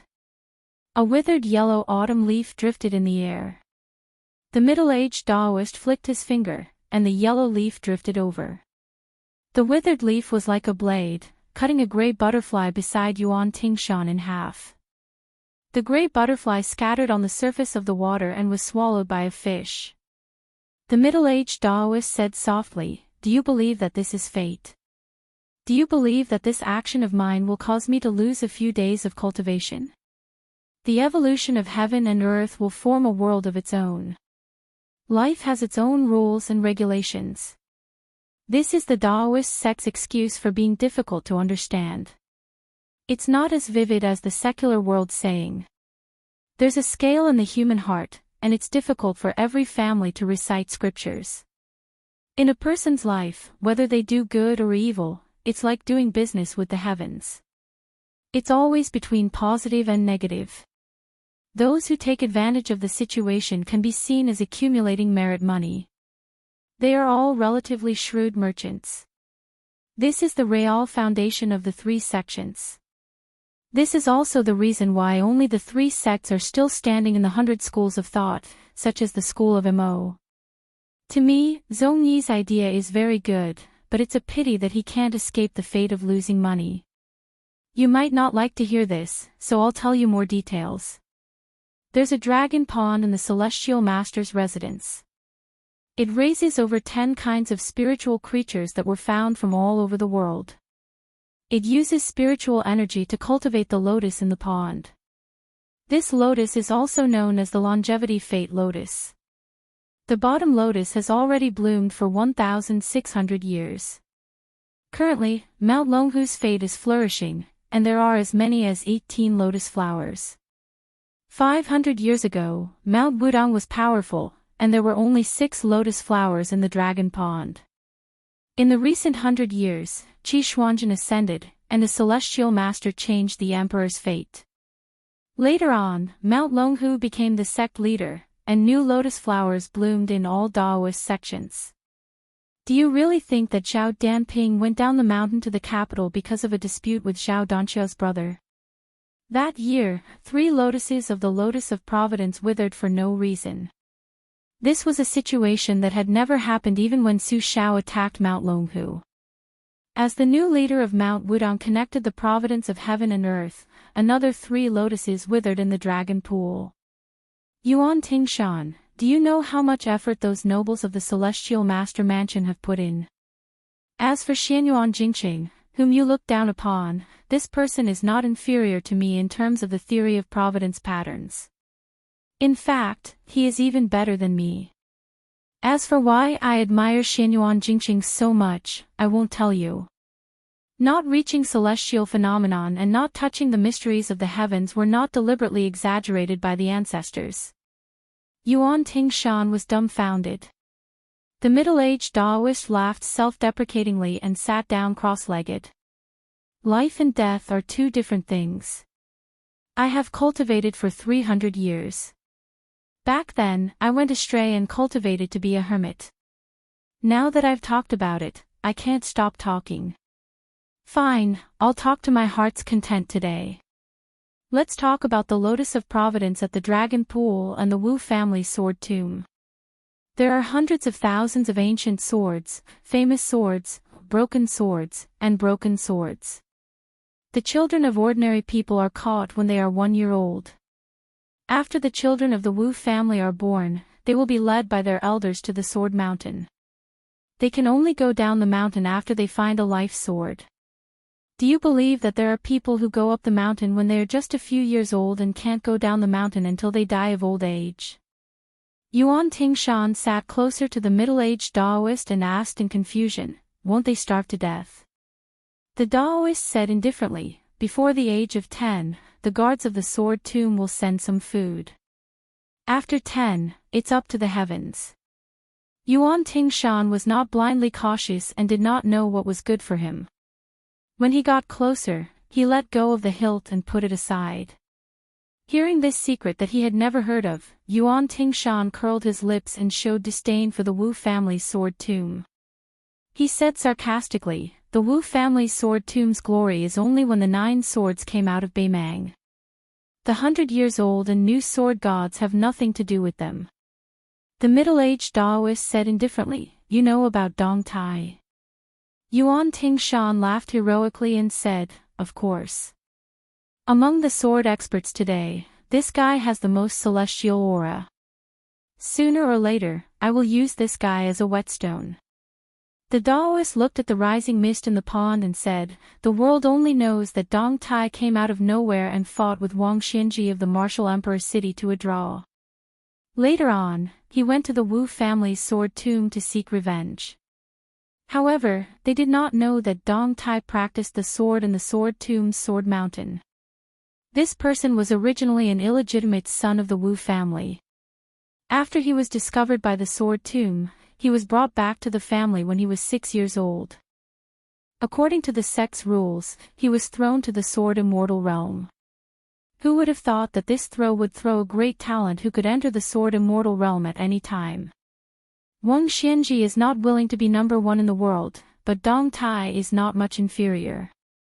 Yuan Tingshan hesitated for a moment and swallowed his words back into his stomach. This was very rare. The middle-aged Daoist was able to see through people's thoughts and said with a smile, "You want to ask if my cultivation is compared to Dong Tai Wang Xianji?" After his thoughts were seen through, Yuan Tingshan did not pretend to be polite and said with a grin, "Yuan Tingshan is bold enough to ask." The Daoist seemed to be modest and said, "If it's a competition of strength, of course I can't beat Wang Xianji." This young man with the surname Wang was said by a stubborn old man of the Dragon Tiger Mountain to be a martial artist who could compete with Ancestor Liu. Since ancient times, proving one's Tao with strength has been a wrong path. Only that young man managed to hit the right path. Yuan Tingshan knew that this Daoist's tone was so big that it could accommodate the whole world when he was at the edge of the deep pond in Yunjin Mountain. He did not make a fuss when he heard the middle-aged Daoist call the city lord of the martial emperor city a young man. Yuan Tingshan did not believe in anything but believed that whoever had the hardest fist was the boss. Since it was obvious that this immortal was an expert whose cultivation was unfathomable, even if he said that he was the Tao ancestor or the founder of the Three Pure Ones, Yuan Tingshan would still hold his nose and cheer loudly. Moreover, Yuan Tingshan was more shocked by the terror of the old monster Wang's supernatural power. He clicked his tongue and said, "This old man is invincible." The middle-aged Daoist chuckled softly and said, "A single word from a monarch can decide a person's life and death. You must know that the most holy of the three sects can borrow the power of heaven, earth, ghosts, and gods to turn their words into prophecies. In the past 100 years, the number of land immortals who stood out among the 3 sects and 9 schools can be counted with one's fingers. However, in your generation, the number of land immortals can be counted with 2 hands. It's because that person who killed millions of people was bored and shifted the remaining fate of the 8 fallen countries to another chessboard. Yuan Tingshan, I don't know if I can see you occupy a place in my lifetime." Yuan Tingshan was surprised and said, "Me?" The Daoist said calmly, "Yuan Tingshan, I don't mind telling you the truth. Killing the Crown Prince of Bailiang has cost you a lot of your fate."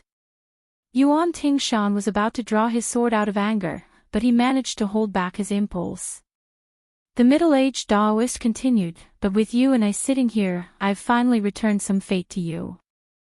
The middle-aged Yuan Tingshan's gaze was like a knife as he asked, "Immortal Elder, who are you? Why are you so fond of me? I've never believed that a pie would fall from the sky. Even if it did, it wouldn't fall on Yuan Tingshan's head." The Daoist looked at the rainbow and muttered to himself, "Back then, I let down the country and the beauty and insisted on entering the mountain to cultivate. Why? I've thought about it for many years, but I still couldn't figure it out. Therefore, there are many things that don't make sense in the end. Why did Xianyuan Jingqing like that woman? Why did she choose to jump off the cliff even after seeing Xianyuan Jingqing's remnant soul? Also, why did that Fingdu green robe fall in love with Li Chungang at first sight and never forget him? In the creation of heaven and earth, there's no greater spiritual energy than humans. What is heaven's secret? It's probably the human heart. I remember back then when I watched Qi Xuanjin and Li Chungang fight, Li Chungang went down the mountain quietly. Later on, I talked to Qi Xuanjun about this matter and finally asked him why he never left Mount Longhu in his life. Yuan Tingshan couldn't wait to ask, why? The middle-aged Taoist exhaled a long breath and said slowly, Qi Xuanjun said he was enlightened at the age of 12. He knew he was Lu Dongxian, so he waited for a red robe. However, he knew he couldn't wait for that life, so he reincarnated. He was just waiting. Yuan Tingshan was shocked to the extreme. He said with his eyes wide open, Immortal Qi didn't ascend, but Ancestor Lu reincarnated. There's really reincarnation. How can he know his past life? The middle-aged Taoist sighed, I don't know who Qi Xuanjun reincarnated as, and I waited for this life. Roughly speaking, since the time of Ancestor Lu more than 500 years ago, based on the 60 years of life, there should be 10 lifetimes, right? Yuan Tingshan was absent-minded as if he had fallen into a demon's trap. He suddenly became ferocious, hey, what Ancestor Lu reincarnated? What Immortal Qi reincarnated? I ran into that red robe, so I'll kill him first. If I can make this immortal wait for another life after 500 years, I won't waste my time in this world. The Taoist narrowed his eyes and didn't say anything. Heaven's secret was heavy. Unfortunately, Yuan Tingshan didn't notice it at all. Chapter 324. A yellow horse that was as thin as a match was tied to a tree, snorting weakly. A few black crows perched on the branches were making annoying noises. An inconspicuous old man slowly turned around from behind the tree. He tightened his belt and had a helpless look on his face. He couldn't even defecate in peace. He raised his head and shushed the crows a few times. However, the crows were indeed birds that lived near the city. They were more experienced than the old sparrows on the Spring God Lake. They were not afraid of the bluffing old man under the tree at all. The old man was not angry at this. He picked up the reins with one hand and led the horse forward slowly. He weighed the ragged money pouch in his hand. There were not many copper coins left. He glanced at his beloved horse that accompanied him along the way. The yellow horse was nicknamed Little Yellow. It was like the old man's own son, never being ridden. If there were only reeds that could be used as a mattress, Little Yellow would have slept on it first. Alas, a poor man's ambition was short, and a thin horse's hair was long. In fact, the silver that he carried with him was enough for food and clothing. From the north to the east, the old man ate and slept in the open. He did not have any expenses. It was only when his stomach was full of wine worms that he went to the downtown market or a roadside wine stall to buy a bottle of wine to satisfy his cravings. However, along the way, he met a few pitiful people and spent the silver like splashing water. In the past, the young master said that people in troubled times were not as good as dogs in peaceful times. However, now that the world was peaceful and prosperous, not everyone could be lucky enough to raise a dog in peaceful times. The old man who could not even defecate was from Western Shu. In this life, he had traveled to many places. He did not consider himself a Jianghu hero who helped people in distress. Indeed, when he traveled outside, he was more generous than the rich. Even if he was the richest in the world, how could he compare to the emperor and his young master? If he compared his life experience, he was not sure. There was no worst, only worse. On this trip, he spent a large sum of money to cross the river, not to pay the cheap ferry fare of a few dozen copper coins.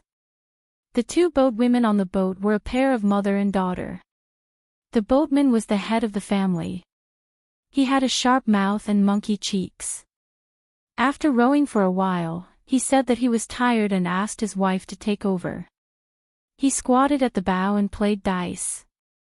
He was addicted to gambling. Before they reached the shore, the man's eyes were sharp. He saw the old man's money pouch and asked him if he wanted to eat some meat. At first, the old man thought it was some carp that could be fished up from the river. Since there was still half a pot of wine in the wine pot, he agreed. But when he saw the mother and daughter expressionlessly took off their thin and mended clothes, the old man was scared. Only then did he realize that they were prostitutes on the ship. He hurriedly stopped them, and when they reached the shore, they threw away the majority of the money and ran away as fast as they could.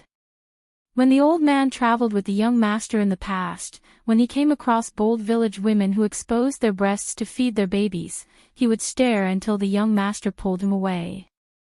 If he really wanted to do something serious, the old man really couldn't do it.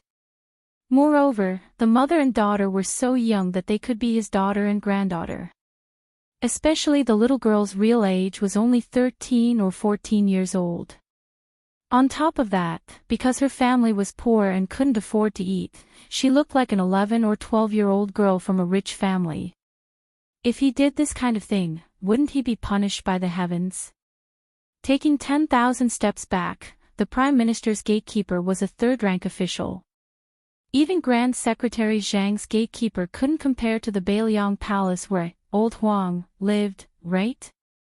Although Old Huang, was only a horse feeder in the prince's mansion, according to this saying, not to mention third rank, I should be a seventh-rank official.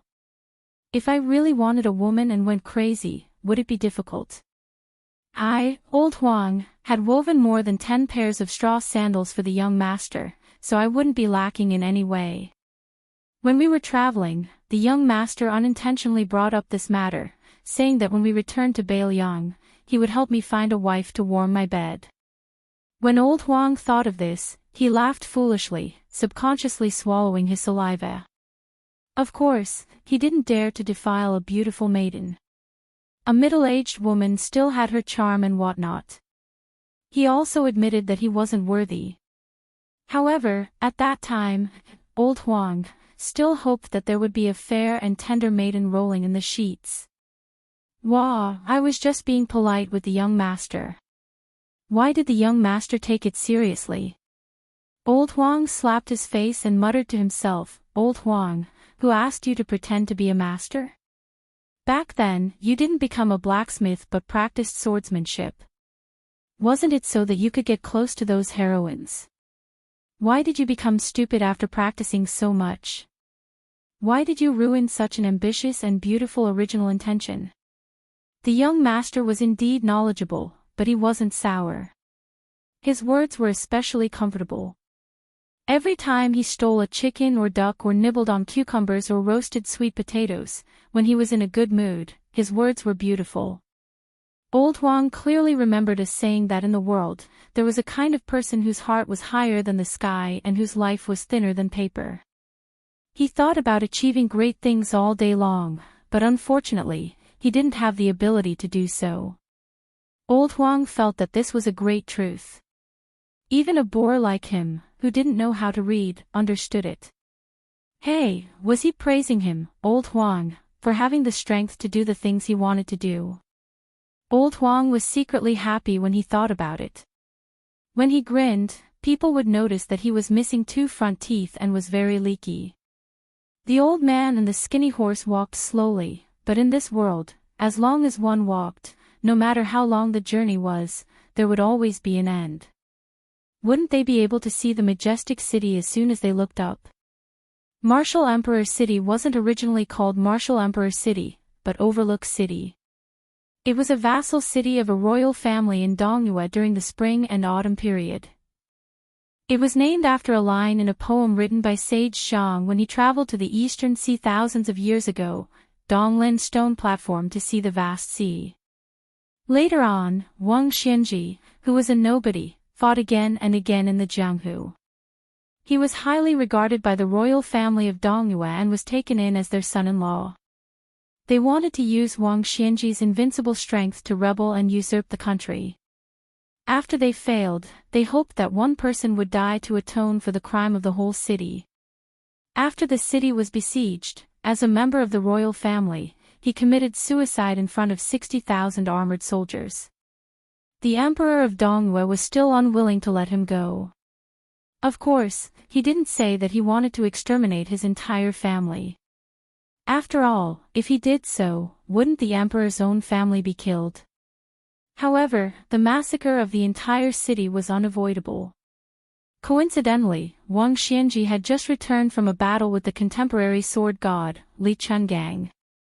He didn't waste any words with the emperor and directly killed his way from the outside of the city to the outside. He carried the city lord's corpse back into the city and then killed his way back to the outside of the city. He killed his way back to the outside of the city 3 times. On the last time, he killed his way to just 30 steps away from the East Yu Emperor's tent. He killed all the elites of the Eastern Yu sword pool who had been the imperial guards of Donghua for generations. Wang Xianji forced the emperor to make a vow to the city by himself. That was how the martial emperor's city became independent during the spring and autumn period. The older Wang Xianji got, the more profound he became, occupied the eastern sea and looked down on the Jianghu. He was truly invincible. In the end, when the Liang dynasty unified the country, the old emperor, who had established an unprecedented great cause, personally rushed to the martial emperor's city to have a private talk with Wang Xianji. One was the emperor who ruled the world, the other was an ordinary man who claimed to be able to kill the immortals of the earth. The world only knew that the two of them had a pleasant conversation. Neither the emperor nor the ordinary man was angered. After that, even when the martial emperor's city secretly killed the Jianghu people, the imperial court only turned a blind eye to it. Nowadays, Wang Xianji rarely fought with others. The world no longer expected anyone to be able to defeat this martial artist who was so conceited that he could fight with ancestor Lu 500 years ago. The new sword god, Dong Tai, and Xing Yi, Chao Chongqing, were all legendary figures. However, in the martial emperor's city, they only fought until they were undefeated. Everyone had already regarded them as deities. Ordinary experts weren't worthy to meet Wang Xianji, let alone Wang Xianji. As for Wang Xianji, who used human strength to prove the heavenly Tao, if he really wanted to kill someone, even the immortals of the earth, as long as they hadn't ascended, would be unable to defeat Wang Xianji. The old man walked to the towering city gate. The people of the Jianghu who entered the city together with him were all experts with boundless elegance.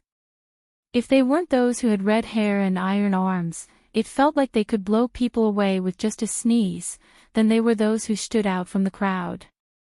If they were to fart, the entire Jianghu would say that it was fragrant.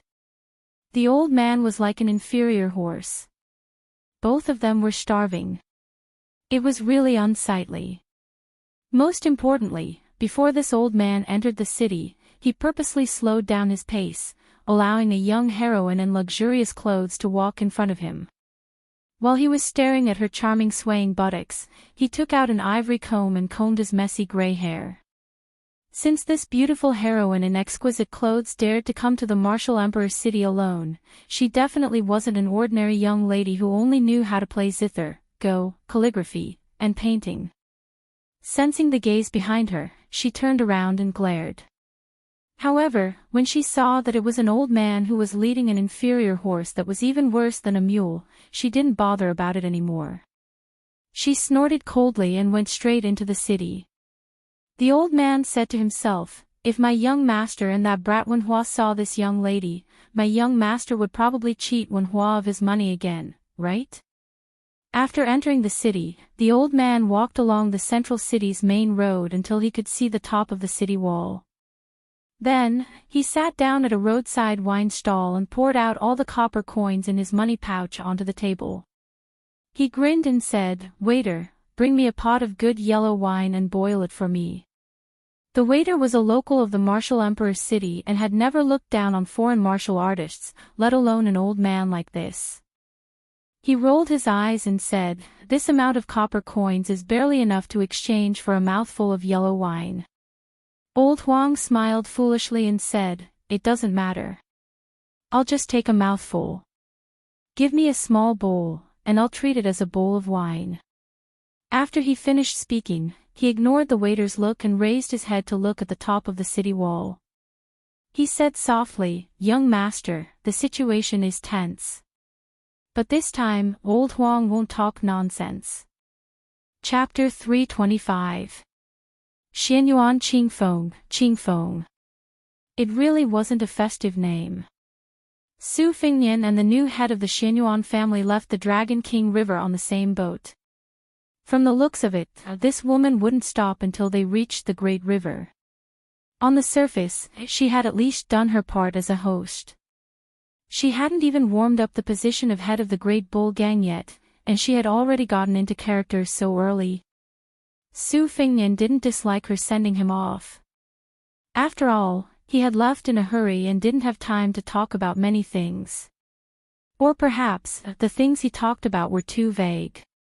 He immediately sat at the bow of the boat and ate hawthorn as he talked to Xianyuan Qingfeng in detail. Xianyuan Qingfeng basically agreed to all of his requests and was very aware of being a puppet. Su Fingnian wasn't used to seeing her meek and obedient demeanor. Perhaps it was because he and Wenhua had been taught a lesson by this shrewish woman back in the Lantern Festival. Although Wenhua had a nondescript wooden sword in the past, he practiced the vile sword art. Especially after he colluded with His Royal Highness, his swordsmanship was still muddled, but his vile sword art was already perfected. After being chased around by Xianyuan Qingfeng's evil slave for half a day, he was still stubborn even after being stepped on by her. No matter what, he was a good man who didn't fight with women. Otherwise, with his size, he could cut 10 of you with one hand. At that time, Xianyuan Qingfeng, who was still living a happy life, sneered and ordered the people to let go of Wenhua. Then, she used a horsewhip to cut the wooden sword ranger 7 or 8 times from head to toe. After the two were dragged away by old Huang, Su Fingnian almost recognized Wenhua, which was enough to show how ruthless Xianyuan Qingfeng was. Since then, Wenhua had been thinking every day about the day when he had perfected his swordsmanship and could hold his head high. He would definitely go to Mount Hui and beat her to death with his wooden sword. Every time he talked about this, Wenhua would lovingly gaze at Beggar Su, who was as soft and tender as a woman. His Royal Highness would feel goosebumps all over. That one guy. Xianyuan Qingfeng obviously paused for a moment, probably intending to add a comment like a libertine. However, life was full of ups and downs. The lecherous beggar he met by chance years ago had suddenly become the legitimate eldest son of the most powerful king in the world. According to common sense, birds of a feather flock together. A young man who could do such despicable things with the crown prince of Bailiang must be either rich or noble. Most likely, he was loitering outside of Bailiang under the guise of studying abroad. Therefore, Xianyuan Qingfeng asked a reasonable question. Is it a son of an aristocratic family who has been traveling around the various provinces? Su Fingnian just held his belly and laughed, without any explanation. After he was done laughing, he leisurely ate the hawthorn and spat out a few seeds.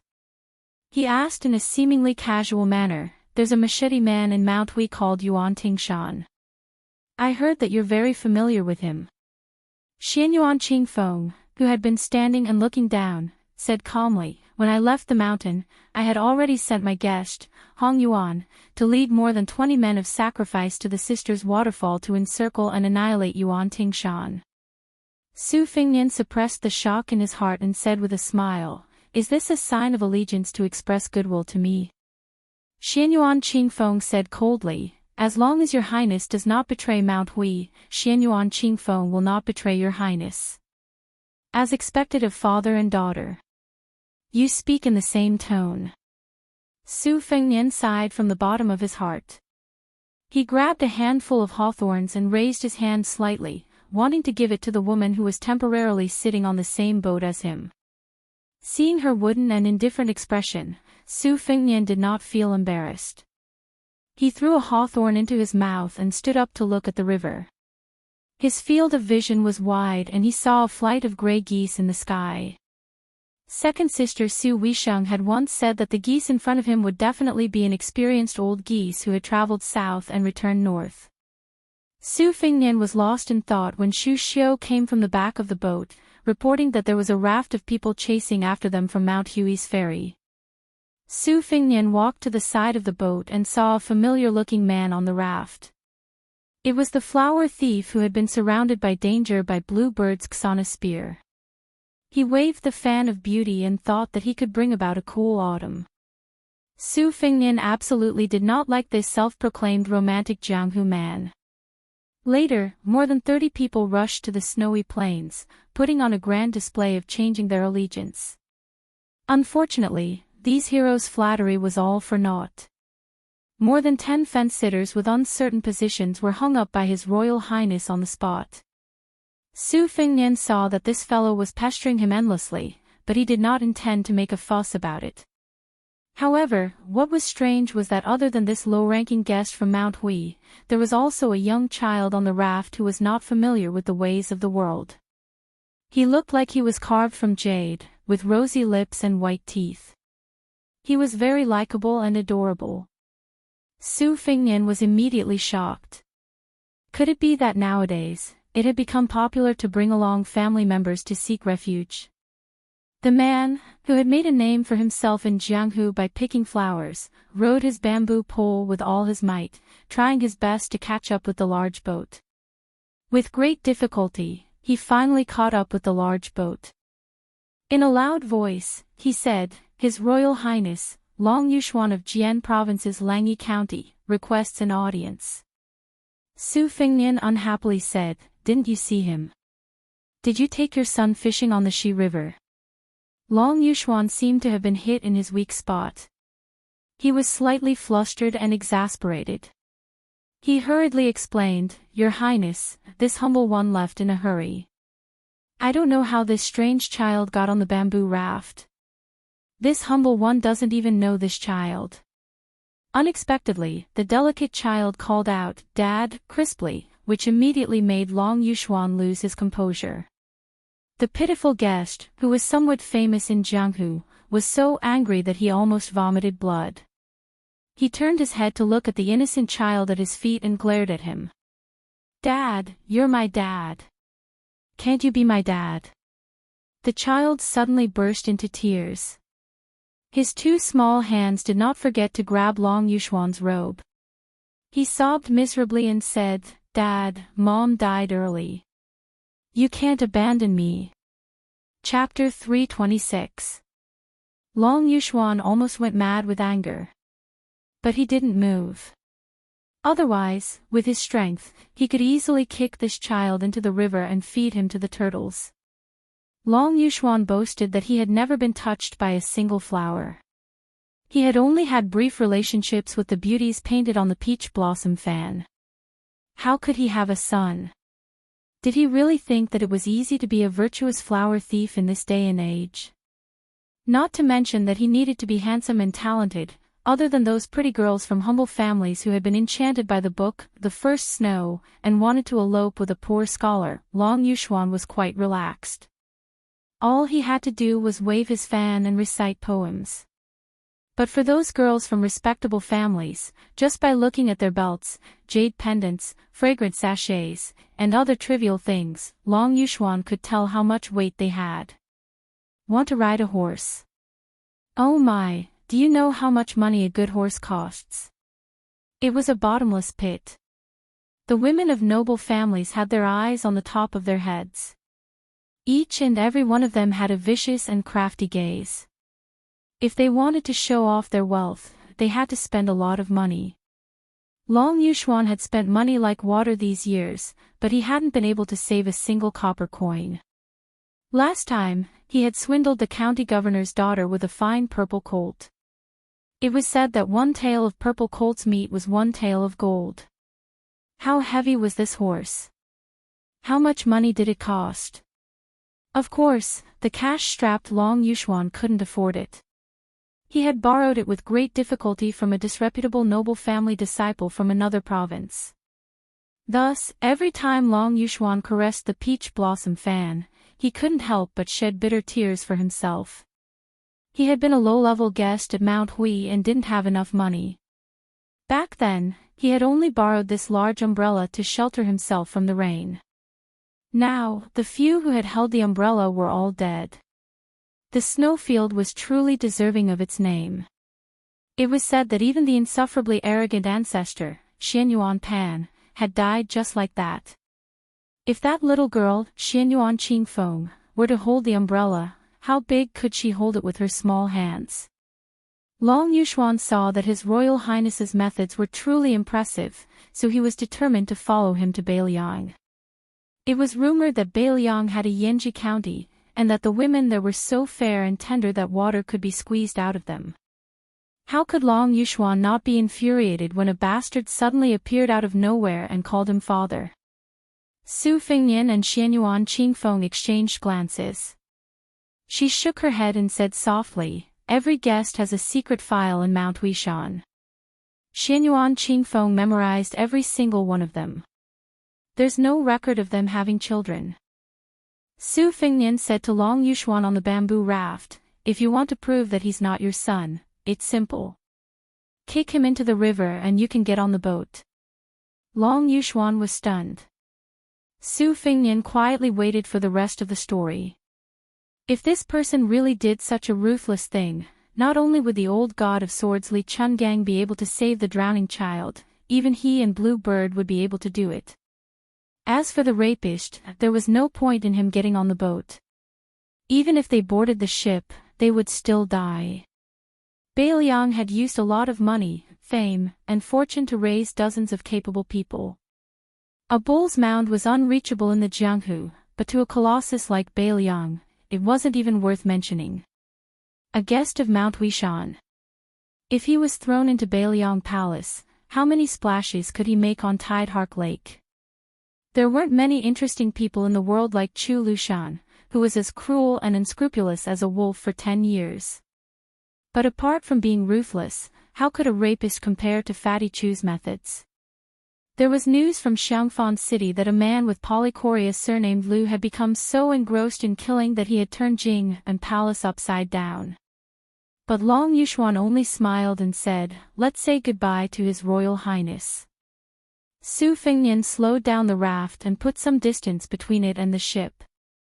Her eyes suddenly widened as she saw the man give her the middle finger, then turn the raft around and flee toward Mount Wishan.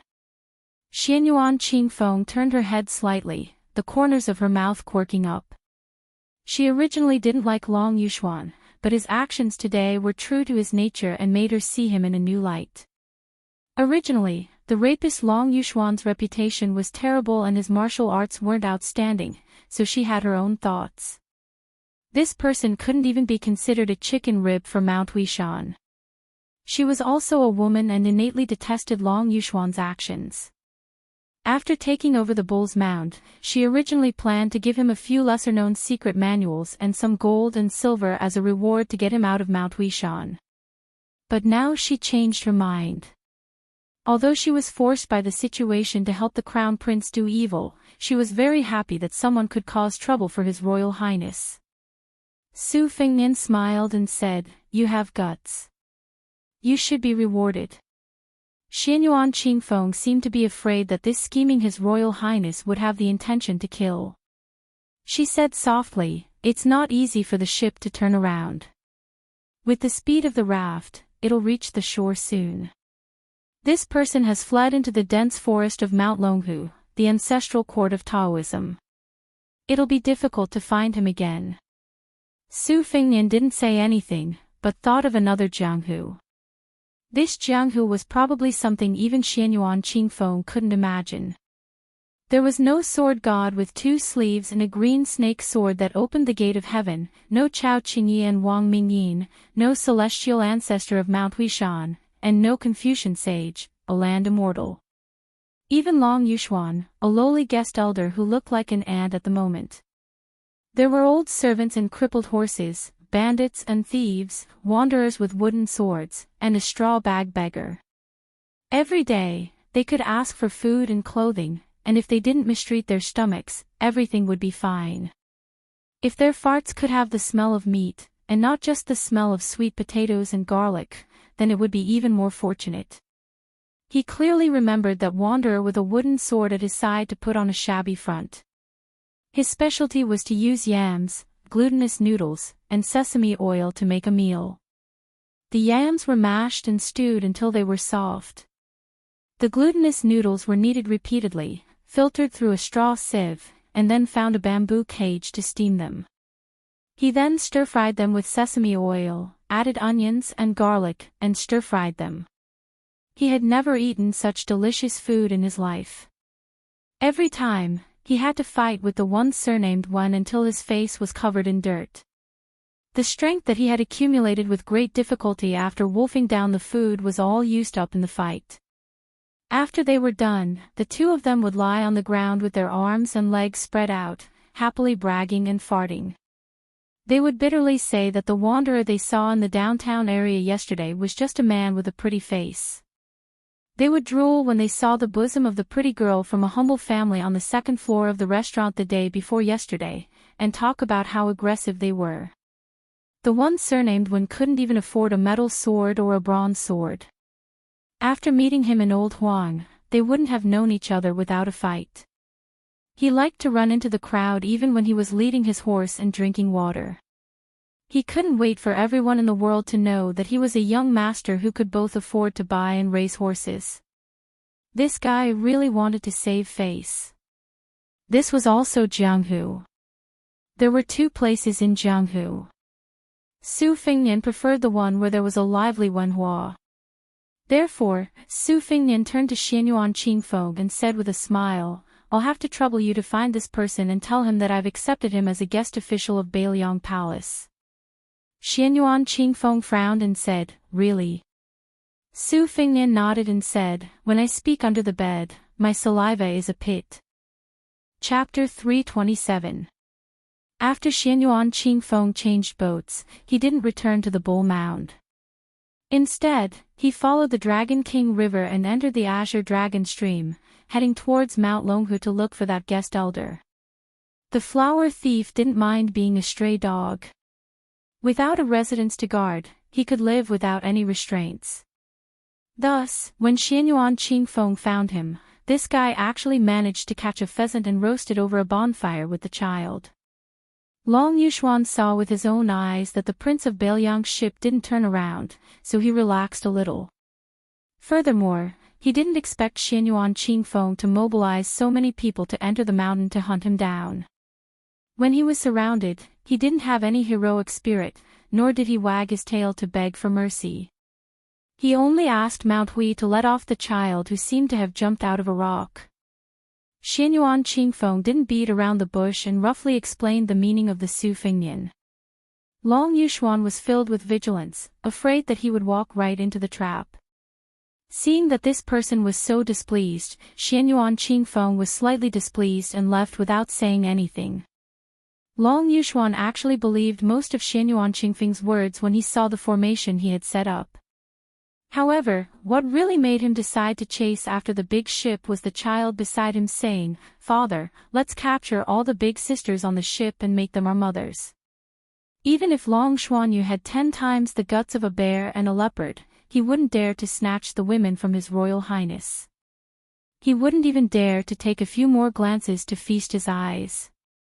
However, since he had a way out, his face was still acceptable. If he didn't go with the flow, when would he? After catching up to Xianyuan Qingfeng, she magnanimously got off the boat at the Dragon King River and lent it to him. When Long Yuxuan bid farewell to her, he was sincerely convinced for the first time and promised that if he could achieve meteoric success in Beiliang in the future, he wouldn't forget Miss Xuanyuan's kindness in recommending him. After catching up to that air in the Shi River, Long Yuxuan still felt as if he was walking on thin ice after changing boats. However, His Royal Highness didn't exchange pleasantries and asked the retainer to arrange accommodations for the father and son pair. This actually made Long Yuxuan feel extremely reassured. After that, he didn't take half a step out of the cabin and behaved himself. He was afraid that His Royal Highness would mistakenly think that he had the idea of picking flowers again. If that happened, he would die unjustly. It wasn't easy for him to jump from an unranked guest of Mount Hui to a guest of honor in Beiliang Palace. It could be considered as a carp jumping over the dragon gate. If he were to be slaughtered right after becoming a sky dragon, it wouldn't be so miserable. On the other hand, that little brat was like a newborn calf that wasn't afraid of tigers. He acted like an old man and was in a complete mess. Whenever he felt bored, he would walk out of the cabin with his hands behind his back. If he wasn't leaning on the railing to look at the river, he would stand at the bow of the ship and assume all kinds of postures that showed that he had experienced the vicissitudes of life. That wasn't all. When he saw the beauties of several His Highness, he approached the androgynous brother and sister. He raised his little head and sighed softly with a look of disappointment. Then he walked to the front of the most beautiful young woman. He raised his head and stared at the same spot, nodding slightly. Finally, he came to the side of the older sister who was holding the white cat. When he saw the rise and fall of her breasts, his eyes lit up and he said in a deep voice, "Good.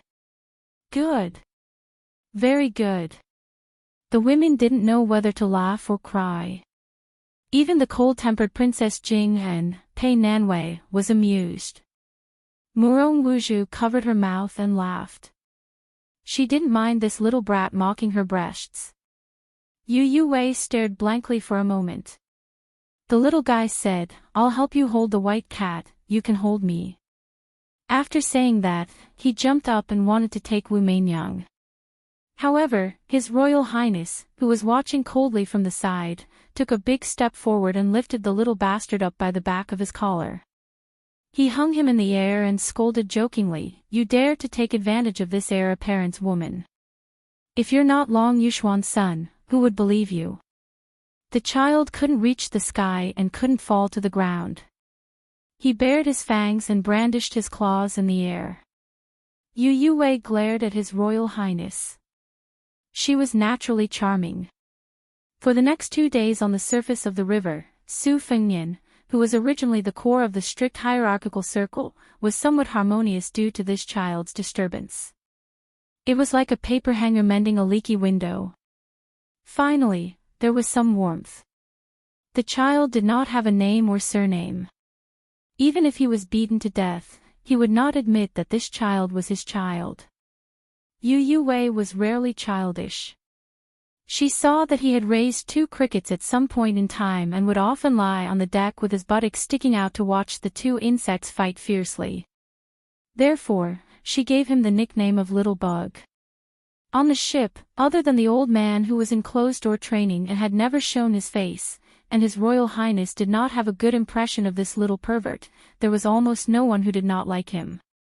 Even the 2 pet beasts, the charmingly naive white cat Wu Mainyang and the lively and active tiger Kuei Bodhisattva, did not treat this child as a stranger. Especially Wu Mainyang, who would often sneak out of the cabin and find the child. When she found him, she would leap on top of him and throw herself on his little face. A strange scene that was often seen was the child fighting the crickets. A white cat and a tiger Kuei Bodhisattva would quietly squat on the side and watch the fight. Every time Su Fengnian bumped into this child, he would gently kick the child's buttocks, making him fall flat on his face. Only then would he vent his anger. Who told this little pervert, who was better than his master, to knock on every woman's door every night with all kinds of strange excuses? "Sister Murong, it's getting cold. Do you need Little Bug to warm your bed? Father said that young men can make pancakes on their buttocks. When Little Bug is warm, I'll lie in it, okay? Aunt Pei, the night is long. Little Bug is not in the mood to sleep. The Mid-Autumn Festival is coming. Why don't we admire the moon together? Sister Yu, that part of yours is heavy. Are you tired? Little Bug is good at kneading and massaging. I'll help you relieve your tiredness, okay? Sister Bluebird, I know you like to wear green clothes. Today, Little Bug specially changed into green clothes. Don't we look like cousins who have been betrothed since childhood?" Acting like a hooligan did not seem to work. The little bastard was very clever. He immediately changed his approach and knocked on the door. "Sister Murong, you and I are both destitute people who have left our homes. Shouldn't we comfort each other? Auntie Pei, I heard that you're good at hand-to-hand games." Little Worm stole the chess set and learned the 2 moves Big Avalanche from Dad during the day, so he secretly created his own inner twist move. Why don't we fight until dawn? Sister Yu, little bug helped you find your lazy cat, Wu Mainyang. Open the door. Sister Blue Bird, little bug wants to learn the spear art from you. For the past few days, Long Yuxuan had been living in fear and trepidation. Facing this little guy who had just taken off his pants, he certainly could not beat him up. However, no matter if he pretended to scold him or patiently persuaded him, this cheap son of his would just roll his eyes. Even more so, he could not beat him up. Although Long Yuxuan was a flower thief, he was not an extremely vicious person. Otherwise, on the bamboo raft, he would not have chosen not to bite the bait that was laced with poison and instead turn back. In general, they were father and son in name, but this little guy was already acting like a father. Later, Long Yuxuan saw that the atmosphere on the boat was not serious. Although the little guy was messing around, he heard that he was quite popular among beauties. Therefore, he decided to just ignore him and do whatever he wanted. The boat was at the Shi River, but they could already see a small riverside city. This was the border of the Jian province. If they continued north, they would reach the Eastern Sea Martial Emperor city in 10 days. The old god of swords, Li Chungang, finally walked out of the cabin and came to the bow. Su Fingnian was too far away from the old man, so he could not see any clues. Long Yuxuan was finally summoned by His Royal Highness and was officially recognized as having a place on the boat. After chatting for a while, Su Fengnian found out that this former flower thief was actually from the school of Moism. Although the school of Moism had declined along with the other schools of thought, before the spring and autumn period, only Confucianism was respected. At that time, Buddhism had not spread from the west to the east. The school of Moism, which worshipped gods and ghosts, could compete with Taoism.